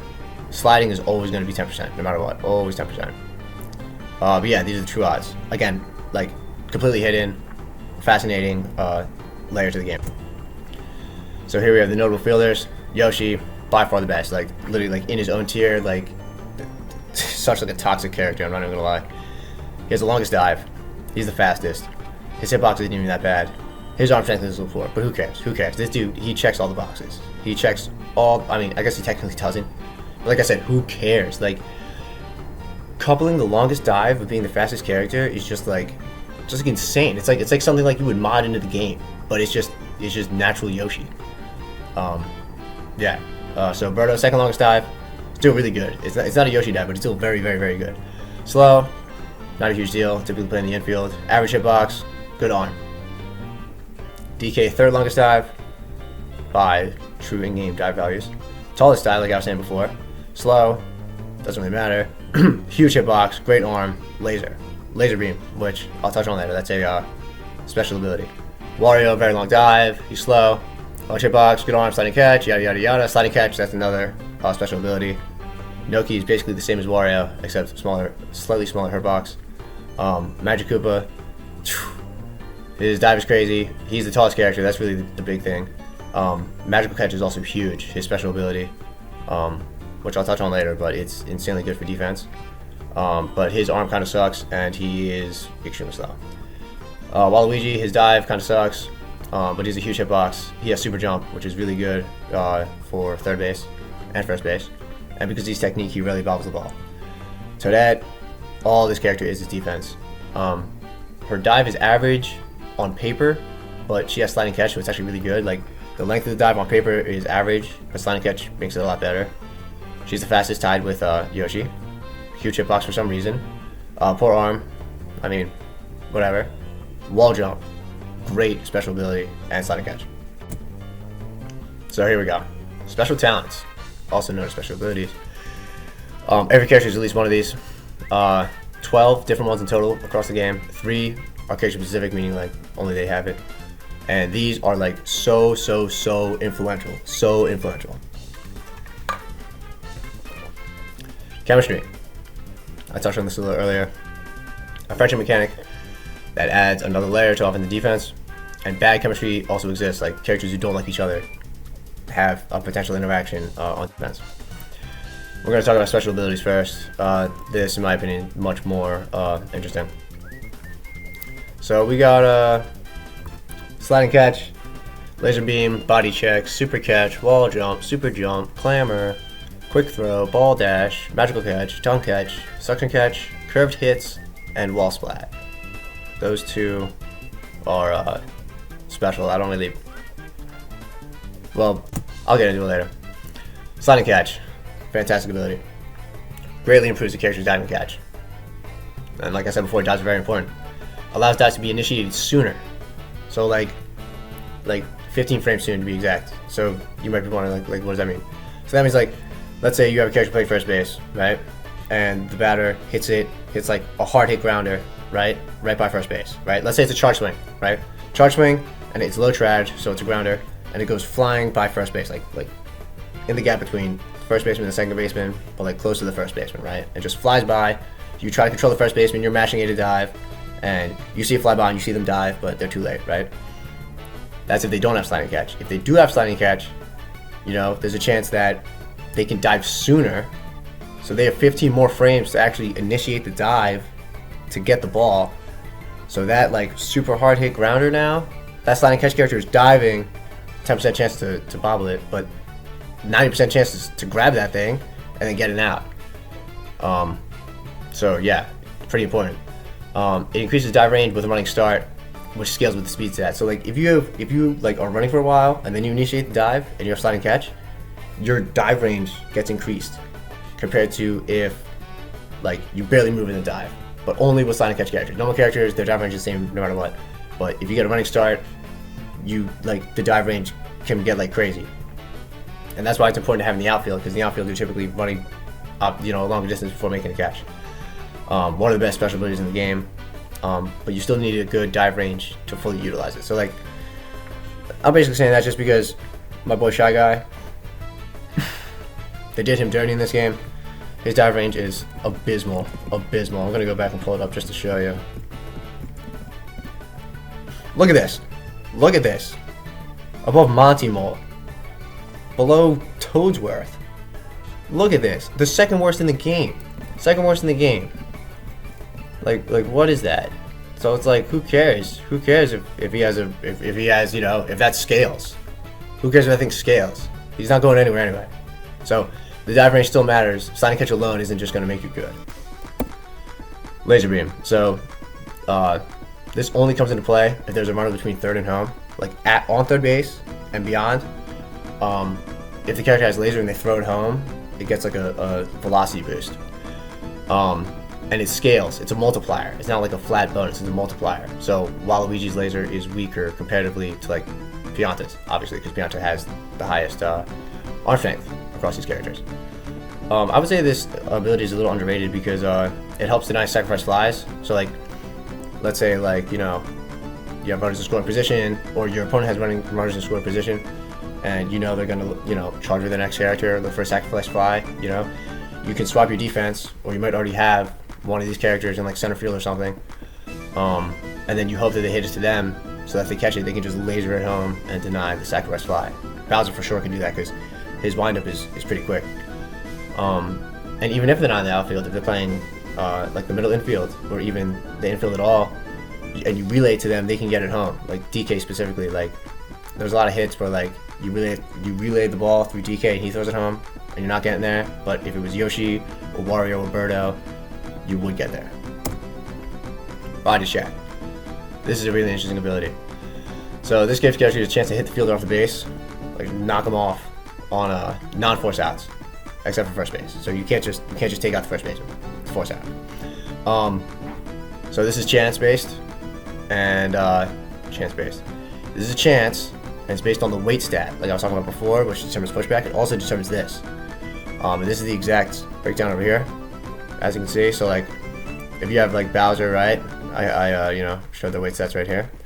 Bowser 4 weight, Toad 0 weight. If Bowser is running to like second base, it's not a force out, and Toad is on second base, which should honestly just never happen. Runner weight 4, fielder weight 0. 70% chance that Bowser knocks him off, right?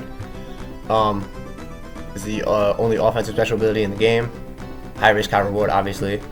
And notice that it is less than 50% generally, you know? So it's like, you might think, oh, it's a coin flip. It's not really a coin flip. And, you know, most of the time, like, PD's playing catcher or something, or Pianta.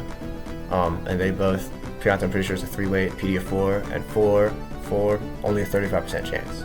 But 35% chance nonetheless. Super catch. So this just makes it so you can't bobble the ball. And this means they can't bobble and die. So before I said 10% chance, these 3 characters, if they dive, they're not bobbling it. 0% chance. And prevents pushback. So their weight only comes into play for body check scenarios, because if they catch a charge hit, they're not going to push back at all. Wall jump. Extremely good special ability.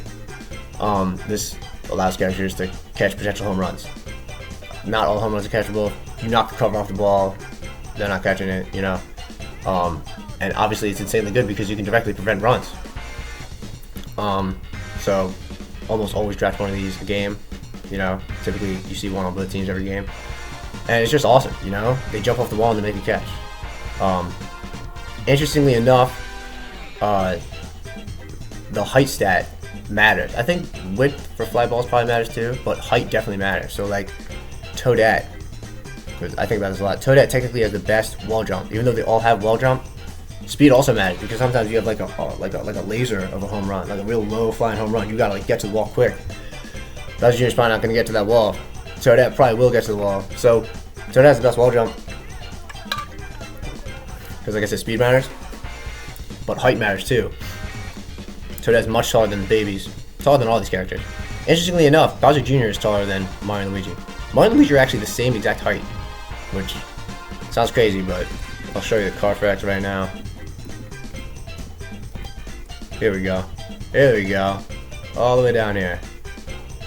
Crazy, right? Anyway, so yeah, so like different stats still interact. Like it's not like all these characters just all then get like a flat identical hitbox and flat identical jump, you know? Like those things still matter. Super jump. So this gives characters a really high jump. So to be more specific, super jump characters 3.8 unit jump, normal jumps 2.1. So the difference is 1.7, which is pretty big. You've seen the units of how tall characters were earlier. Fantastic ability for first base and third base. Every game you gotta have a super jumper on third base or Magic Koopa. If you don't have a Magic Koopa, and you don't have a super jumper on third base, you did something wrong. Also, you can catch very low home runs with super jump, because the jump is so high that like if the home run is gonna like bounce off the top of the fence or something, let's say, you can catch it. And like before, your height still matters. So Waluigi has the best vertical in the game because he's the second tallest character and he has super jump. And Magic Koopa is the tallest, but Magic doesn't have super jump, and Magic is not 1.7 units taller than Waluigi. Clamor. This ability is trash. This lets you climb the wall to make a catch. But it doesn't matter, because like if a hit is gonna go off the wall anyway, you can just time a jump and catch it. You don't have to be on the wall to catch it necessarily, right? It doesn't really help you at all. You might be able to catch like home runs that just barely get over the wall, like just barely. I actually think you can. I've never seen it ever in my life, but I think you can. But yeah, it's horrible. It's trash. It is trash. This ability is terrible. Quick throw. This ability is really cool and really good. So this makes it so that when a fielder catches the ball, they can just immediately throw it. There's no end lag from receiving a catch. So obviously it makes double plays easier. Because like let's say you have like, you know, Yoshi playing shortstop and you got Daisy on second base for some reason. And they have a run on first and they hit a grounder to Yoshi. Yoshi flips it to Daisy, and Daisy, it's almost like she just like slaps it away. Like she doesn't even catch a throw, she just like boom, Like it like bounces off of her basically and then goes right to first. And even if it's like a really fast character, they're probably done so. But what sucks is that Peach and Daisy are the only characters with it, and their arms are horrible. So it's like, yeah, they get out of their hand quick, but their arm strength is terrible. So it's like, it kind of just makes it so that they have like slightly better arm strength, but they're already characters that already have better arm strength. You know what I mean? But it is a good ability. It is a good ability. Ball dash. This is all again similar deal. So these two characters, if they have the ball in the field, they like run real quick. It makes it so that you can auto win a rundown. And I mean, I said you can bring the ball in somewhat quickly. That's not too true. I mean, if the character has a decent arm, they're gonna get it in basically relatively the same as these guys would if they catch and just run into the infield. And yeah, these guys never see the field, so kind of unfortunate. But like, this would be a good ability for like a heavy. You know, like if Bowser had this, like a character who typically is catcher, you know, you would think twice about chancing, going past third to try to catch the fielder, making an extra throw, because they would just tag you ASAP. Even Yoshi auto tagged. Alright, here we go. Here we go. Now these are the crazy abilities. So tongue catch is what gives Yoshi an insane dive. Like his special ability is tongue catch, and his dive is just absurd. Suction catch, I mean, not really surprising. Same deal, right? Magical catch gives Mattgree a very long dive. He's typically not. You're not really typically seeing Mattgree make crazy diving plays. I mean, you kind of are, but he's really more about just being really tall and the fact that it prevents pushback. And I'm pretty sure he cannot bobble when just catching the ball. Like he can bobble, I think, like when he dives, quote unquote. He like casts a spell and like sucks it up. But I think like if you just hit the ball to him, I don't think he can bobble at all. Like I could be wrong, but I'm like almost certain that I'm right. It should be noted you can't cancel the end lag of these dives, so that is a drawback that actually does make a difference. So for instance, like if there's a hard hit grounder to shortstop, right, and it's next to Yoshi and Yoshi has to dive to catch it, if you mash A to dive with Yoshi and you're mashing A to like throw to first, like he has to play it out like diving, and then it has to end, and then he throws it. But if it's like Wario or DK, if you mash A, you can cancel the end lag of the dive. Like they'll dive, get up, throw. Like if you're Wario and you dive and you're mashing A and you're holding right to throw to first, he'll like dive, get up, throw. But you can't cancel the end lag of any of these three dives. Something else interesting is Birdo's dive and Mattgree's dive. Even though they can bobble, I have a very strong theory that it's only a 1% chance of a bobble and not a 10% chance. Because I seriously almost never ever see it. Like I've been playing a lot of games recently, I've not seen either of them bobble a hit in a long time. But I have seen it, so I want to say 1%, maybe less than 1%. Yeah, but Yoshi's still definitely 10%. Yoshi still bobbles stuff all day, but his dive is so good that most of the time after he bobbles it, he can just get under it again. But not every time, but most of the time. All right, so these are those last two things with the asterisks. Curved hits and wall splat. So when you press Z to look at a player profile, you won't see these, but they're coded as special talents. Curved hits are really good for hitting, and wall splat is like a quote-unquote anti-ability. It's the only negative ability in the game. So curved hits, it makes home runs easier because the ball is curving to the pole, right? So it doesn't have to travel as long as the distance to get to the fence, And it makes slaps better because they can curve through the gap in the infield and then like bounce on the foul line and like head toward the pole or like the corner, and you can get a double. And these are the only three characters in the game that have curved hits. Wall splat. So a lot more characters have this, and this ability, I mean, you almost never see it, but it does suck if you see this. If this happens to you, it sucks. So this is if you're one of these characters and you're in the outfield and you jump and you're just close to the wall, there's a chance they'll just like face plant into the wall and then like slowly like roll down the wall and then like get up. And it is a very long animation. Like I said, like a lot of end lag, and the offense gets 3 extra bases. The only negative special ability in the game. Something else interesting is like if you're playing against someone else, at least I do this, a lot of people do this, if they like crush a home run on you and you have one of these characters in the outfield, they'll like intentionally wall splat as the ball goes over the fence. I call it like the respect wall splat. Same thing for like a wall jump, even if the wall jump has no chance of catching it, because when you wall jump, the character, like the camera zooms in on the ball. It doesn't zoom in on the player, it zooms in on the ball. So sometimes even if someone like cranks like a crazy perfect like PD dinger on me, and my wall jumper has no shot of catching it, I'll still try to time the wall jump just to see the respect zoom, I call it. So here's a little recap of special abilities. So the best ones are the unique dives, which was, you know, Dinos and Magic Koopa. Sliding catch and wall jump. So this is because dive range is the most important feeling set, as aforementioned. Wall jump can catch home runs. Super jump is great for the corners, like I said. Laser helpful to prevent runs. Body check is a gamble, a fun ability, but I wouldn't call it like a great ability. Curve hits is a very good ability, and the other abilities, yeah, barely make an impact or rarely seen. Also, interestingly enough, I don't know if you caught it. If you did, props if you caught this and did not know prior. But every character in the game has 2 special abilities. Every captured character. So Peach and Daisy, like Daisy also has sliding catch. If you remember, Peach also has super catch, right? Yoshi also has tongue catch, right? But like every other character in the game, like Toadsworth, he only has 1 special ability. But there is one non-captain that has 2 special abilities, and it is Toadette. Toadette here has sliding catch. Toadette here has wall jump. In my opinion, the best combination of special abilities. Mario has the same combination, if you noticed. But yeah, interesting stuff. Interesting stuff. Alright, here we go.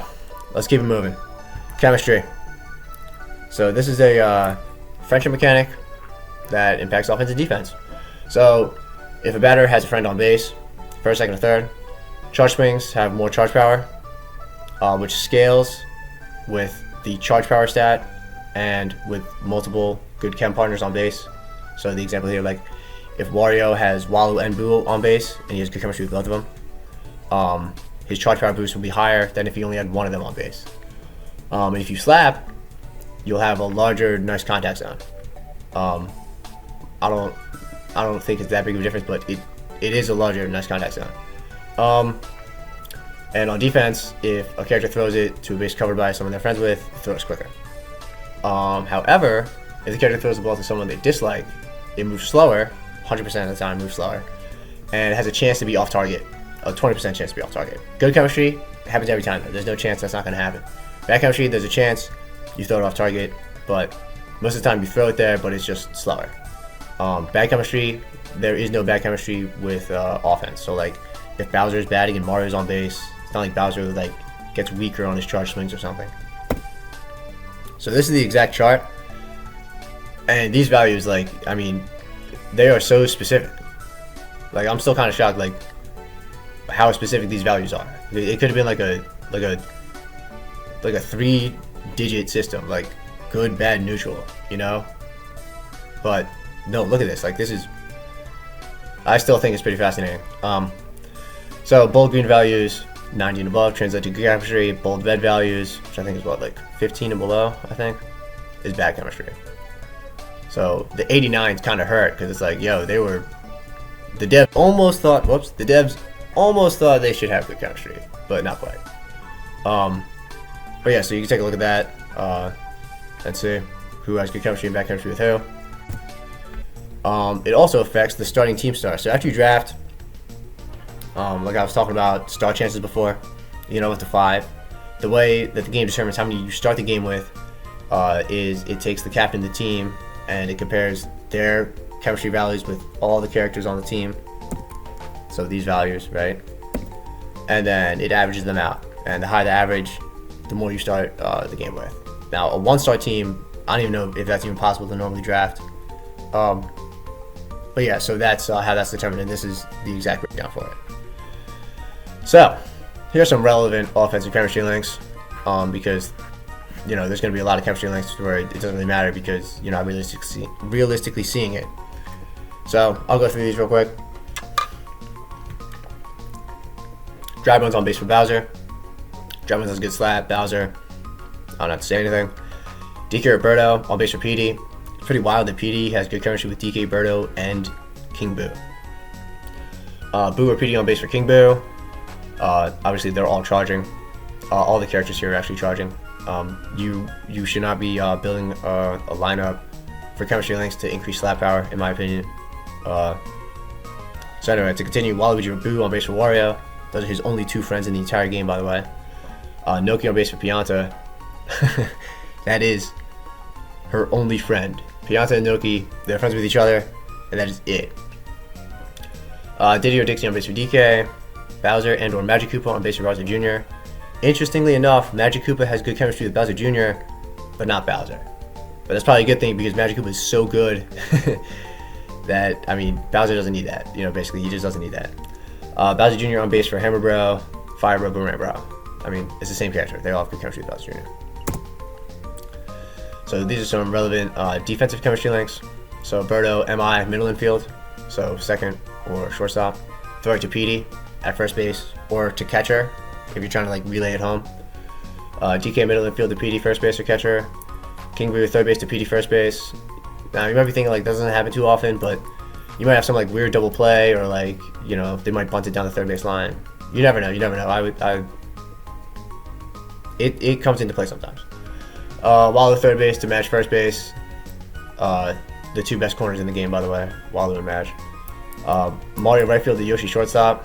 So, even though that might not sound like it's that important, it can be. Like if your opponent like rips a line drive star swing to like right field, let's say, and then Mario takes him a little bit to gather it.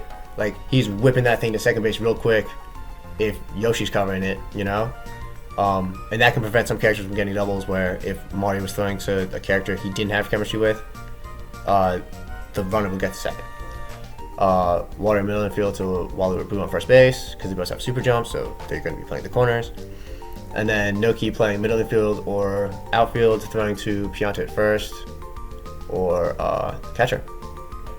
Or even sometimes Noki left field to Pianta if he's playing middle infield, although that generally should not be happening because there are much better middle infielders than Pianta. Speaking of, so as you can imagine, different positions require different character strengths. So corners you might think are kind of similar, or left field and right field, but no 2 positions require like the same exact criteria of abilities.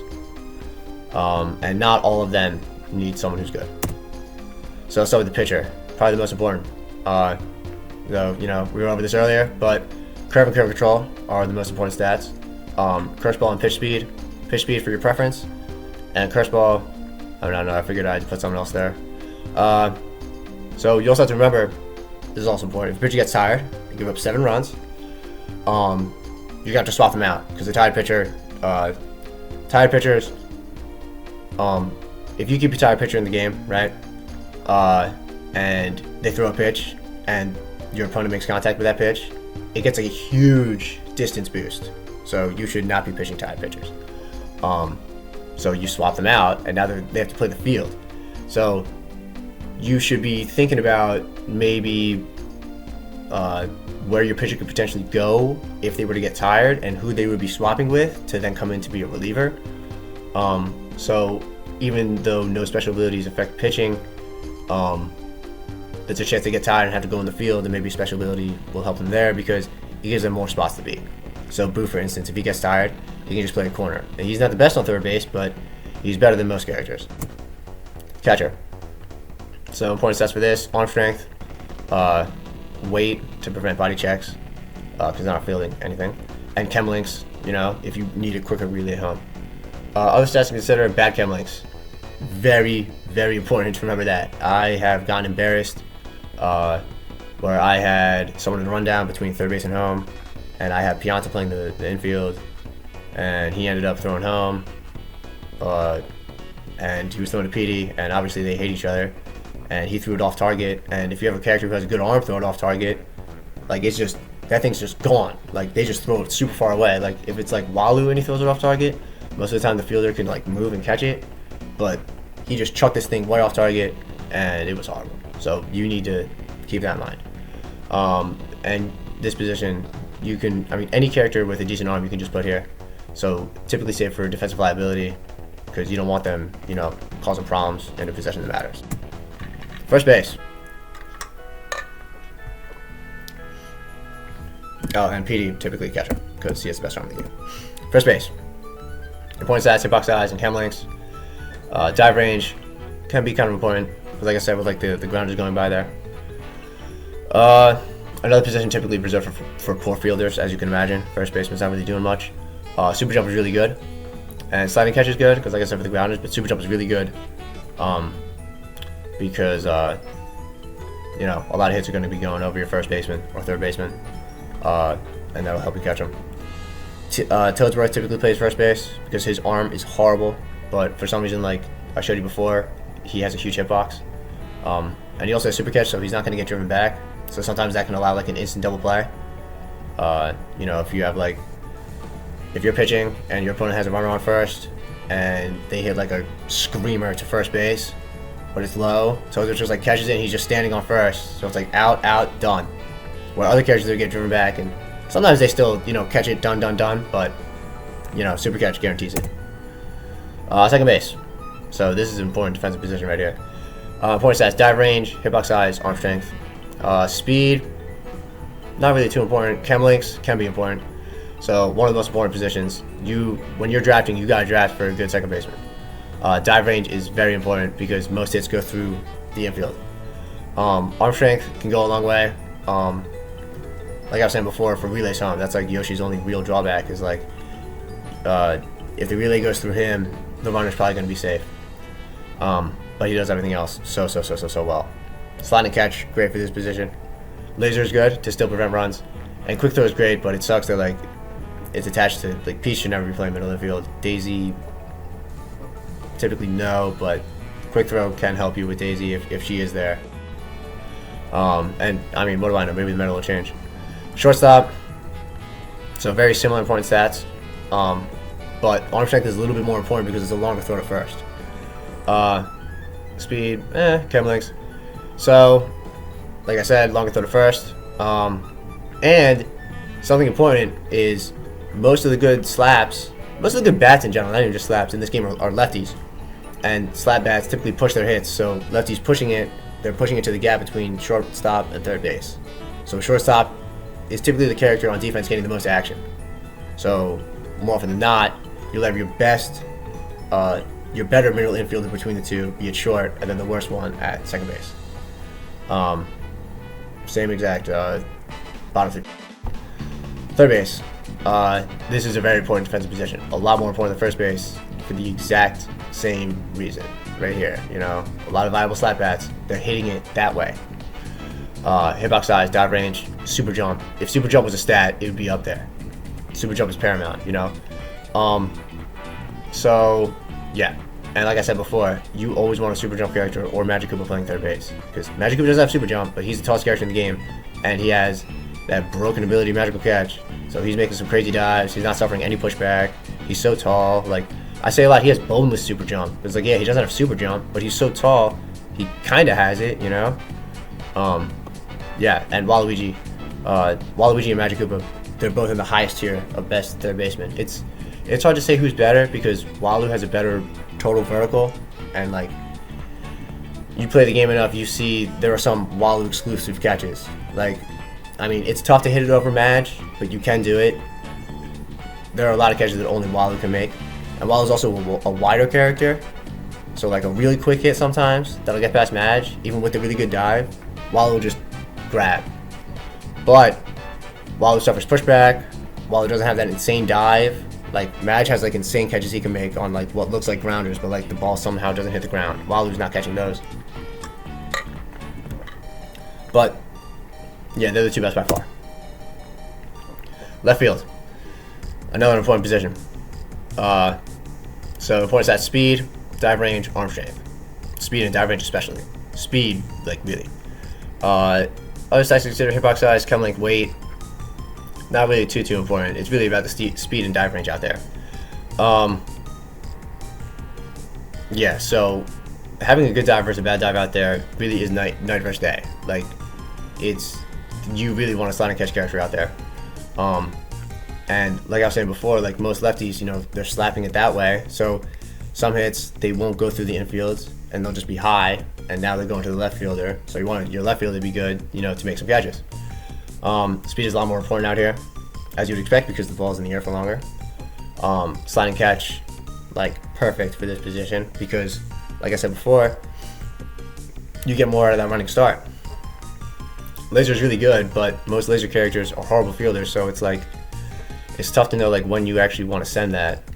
And wall jump is really good to catch home runs, but as I'll touch on later, most home runs are going to be going to right field. Green Noki, classic left fielder. Center field, not a very important position.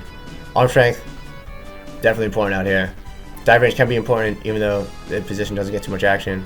And speed, just because it's the outfield. Like I said, it's not that important. You can live with putting really anyone here. Like it's tough to punish someone for having a bad center fielder just because as a position it does not get that much action. But on the off chance that it does get action, if you have a weak arm out there, you could be regretting it greatly.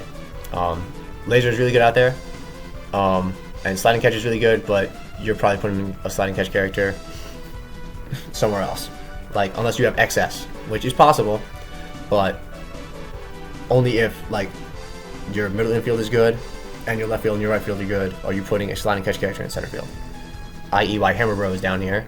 Hammer Bro is one of the worst fielders in the game. He does nothing good defensively, but he is typically seen in center field.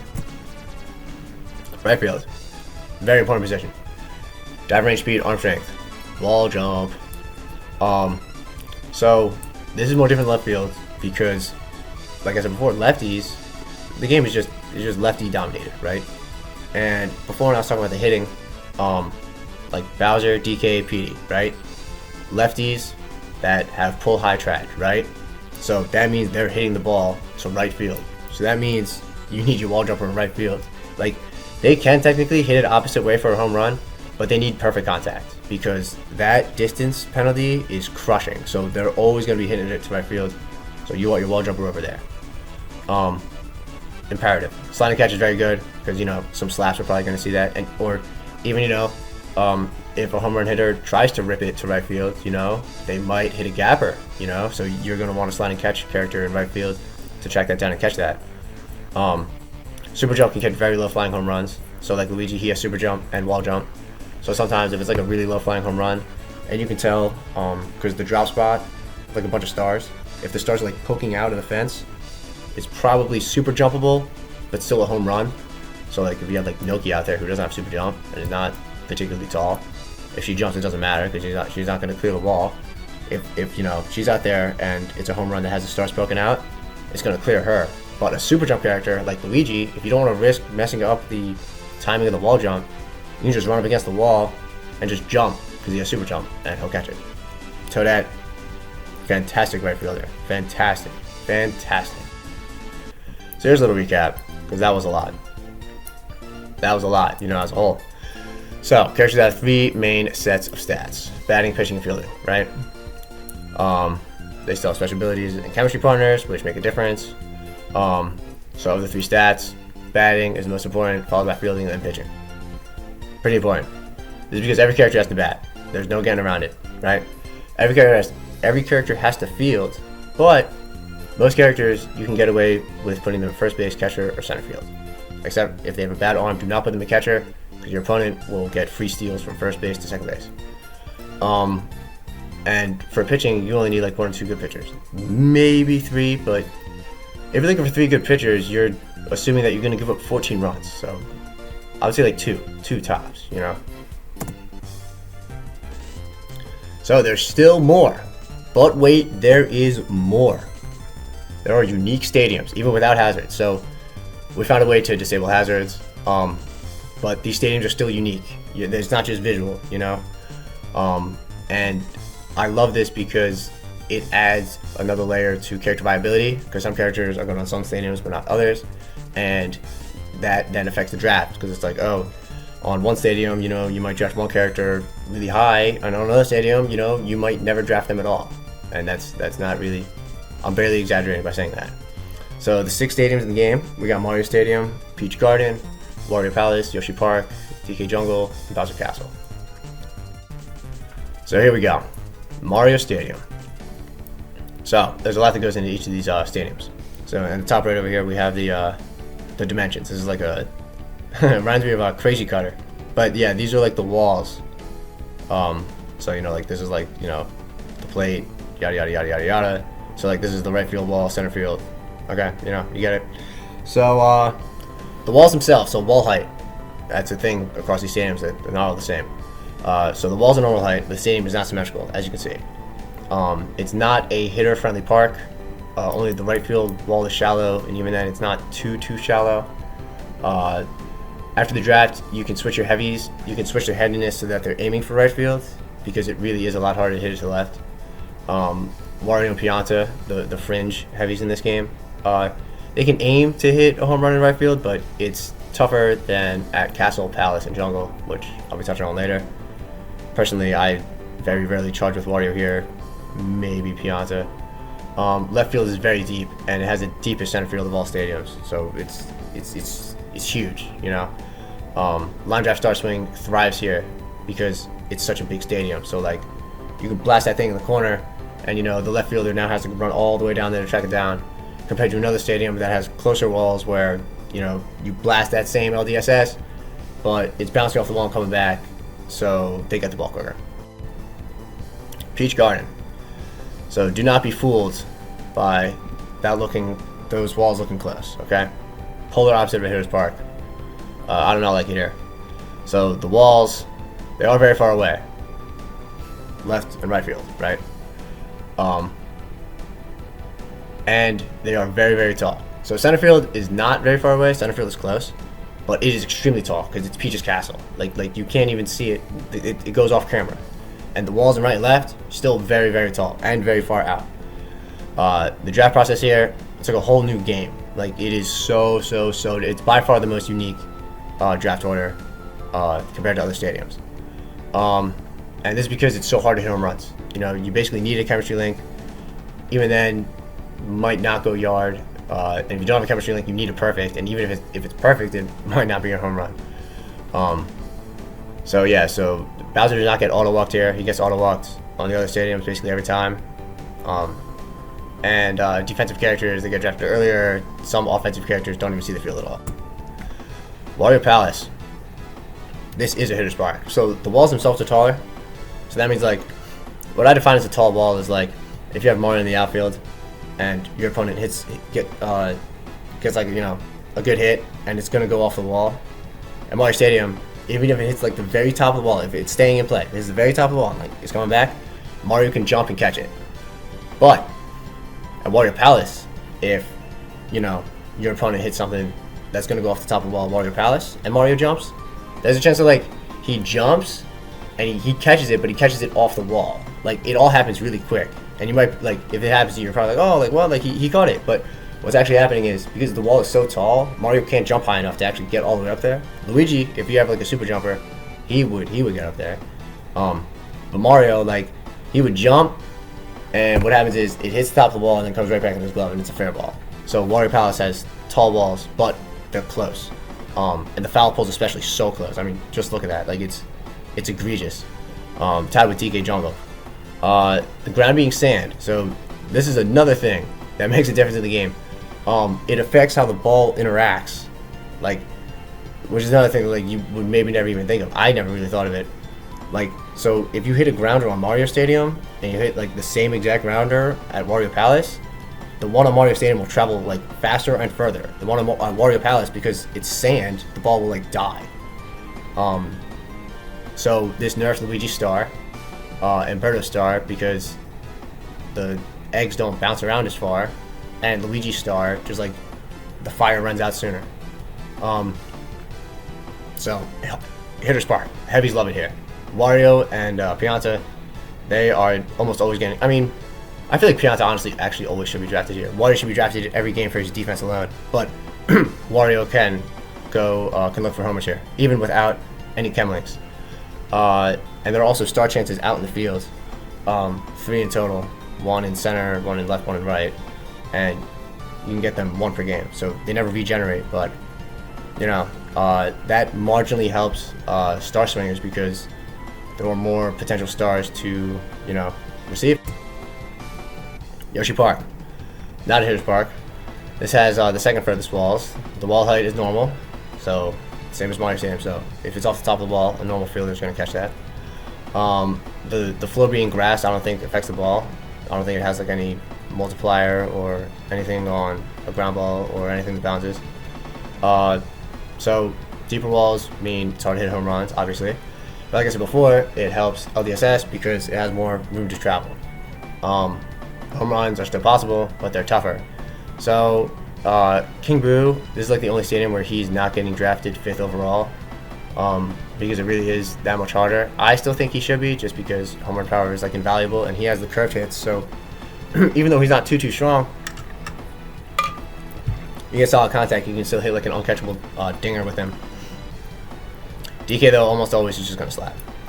I mean, he can still hit a home run, but his slap is so good, and it's a lot harder to hit home runs here, so he almost always just slaps.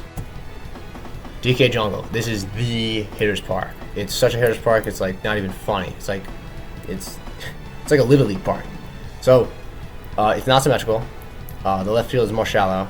The foul poles are identical, but like as you can see, like this is like, you know, a flat line, and this kind of goes out. So like, you know, this distance from here to here is shorter than this distance from here to here, you know, which looks marginal, but it's a game of inches. It's a game of inches out here. So not symmetrical. So closest walls, shortest walls. So that's another thing. The walls here are shorter than at Mario Stadium. Insane. A lot of kids can go yard here, like virtually everyone, you know. So Warren and Pianta, duh, because it's easier to hit home runs here than Palace. But even like Mario or Daisy, if they have chem links, like it's not out of the realm of possibility for them to hit a dinger. Very unserious stadium. Yeah, so this is like the closest to the opposite of Peach Garden. Peach Garden is like super, you know, anti-home run, and DK Jungle is super pro home run, you know. But I would say Garden is more extreme in the other direction. But yeah, they are like, I've seen some absurd home runs here, especially just hitting the pole, like absurd home runs. Bowser Castle. So hazards are off, you know, so no thwomps. So this is a hitter's park because those thwomps, like, they're not just like, it's not even just like frozen thwomps. So some people have like proposed that. It's not even like they're just constantly down, they're just gone. So it's a lot easier to hit home runs, right? The walls are extremely close. They're tall, but they're very close. So like the two corners on the outside here, it's like pretty, I mean, not the exact pole, because the exact poles are like really high. But like next to the pole, there's like a section on both sides that's like really close. Like the walls are very close to plate, to home plate, and you know, you can realistically hit, you know, somewhat shallow home runs over those. But center field is a lot taller. Like the height of the stadium is like, you know, kind of crazy. But it is symmetrical. So yeah, like I said, Warren and Pianta, they can go yard near those low wall areas. The stone floor, this is the opposite of Palace with the sandy floor. So the balls roll faster and they bounce higher. So buffs, Luigi star and Yoshi Birdo star. And there are star pads that grant stars when you hit them. And there's 8 in total. So like, and there's like 2 in foul territory. So like star hitters are a lot better here because there are so many more stars to go around. Even if you don't hit them all, like I would say at least 4 of those are hit every game. So this is like an exact overlap. It looks kind of confusing, but you know, makes it a little easier to kind of see. So this is what I was saying with the Bowser Castle thing. So see, because you know, red, the Bowser Castle, right? See how close this is compared to all these other ones, right? But out here, the wall is really tall. But this right here, like this, I think it's like beyond this, because I think these are like the columns, these little things that are jutting out here.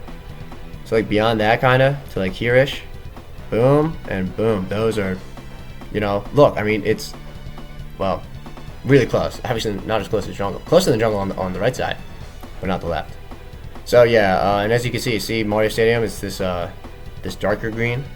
See right field, like it seems shallow like when you're playing the game, but it's like it's not super shallow, and that's the only shallow side. I mean, look at this, look at the difference. It's crazy. It's crazy difference. But yeah, those are all the things overlapped, and this is Toy Field. We don't even play there, but that's just like super far out there. So here we go. So this is kind of tying it all together here. This game has an evolving meta, you know, as you can see, and you know, we vote on tier lists every couple months. So like, I mean, I don't know the exact dates of both of these tier lists dropping, but I always wondered who did not vote Bowser as the top dog. I say that, and at one point I actually didn't think he was the best. Anyway. So yeah, I mean, you can just compare and contrast between these two, you know, and I would generally agree with, you know, what this is over here, except Magic Cooper right now is like kind of like a definitive 6, sometimes getting drafted 5th. But yeah, fascinating, and still I would say the game is unsolved. Like, I wouldn't be surprised if this doesn't look too much like this on the next tier list or two. And we got some power rankings. So this is a little dated. We had a newer one than this, but you know, enough people play for this to be you know, covered, and you know, for people to make them. You know, I care about being on the rankings. So if you're interested, I linked the official Mario Baseball server in the description. That's how like you play online and stuff.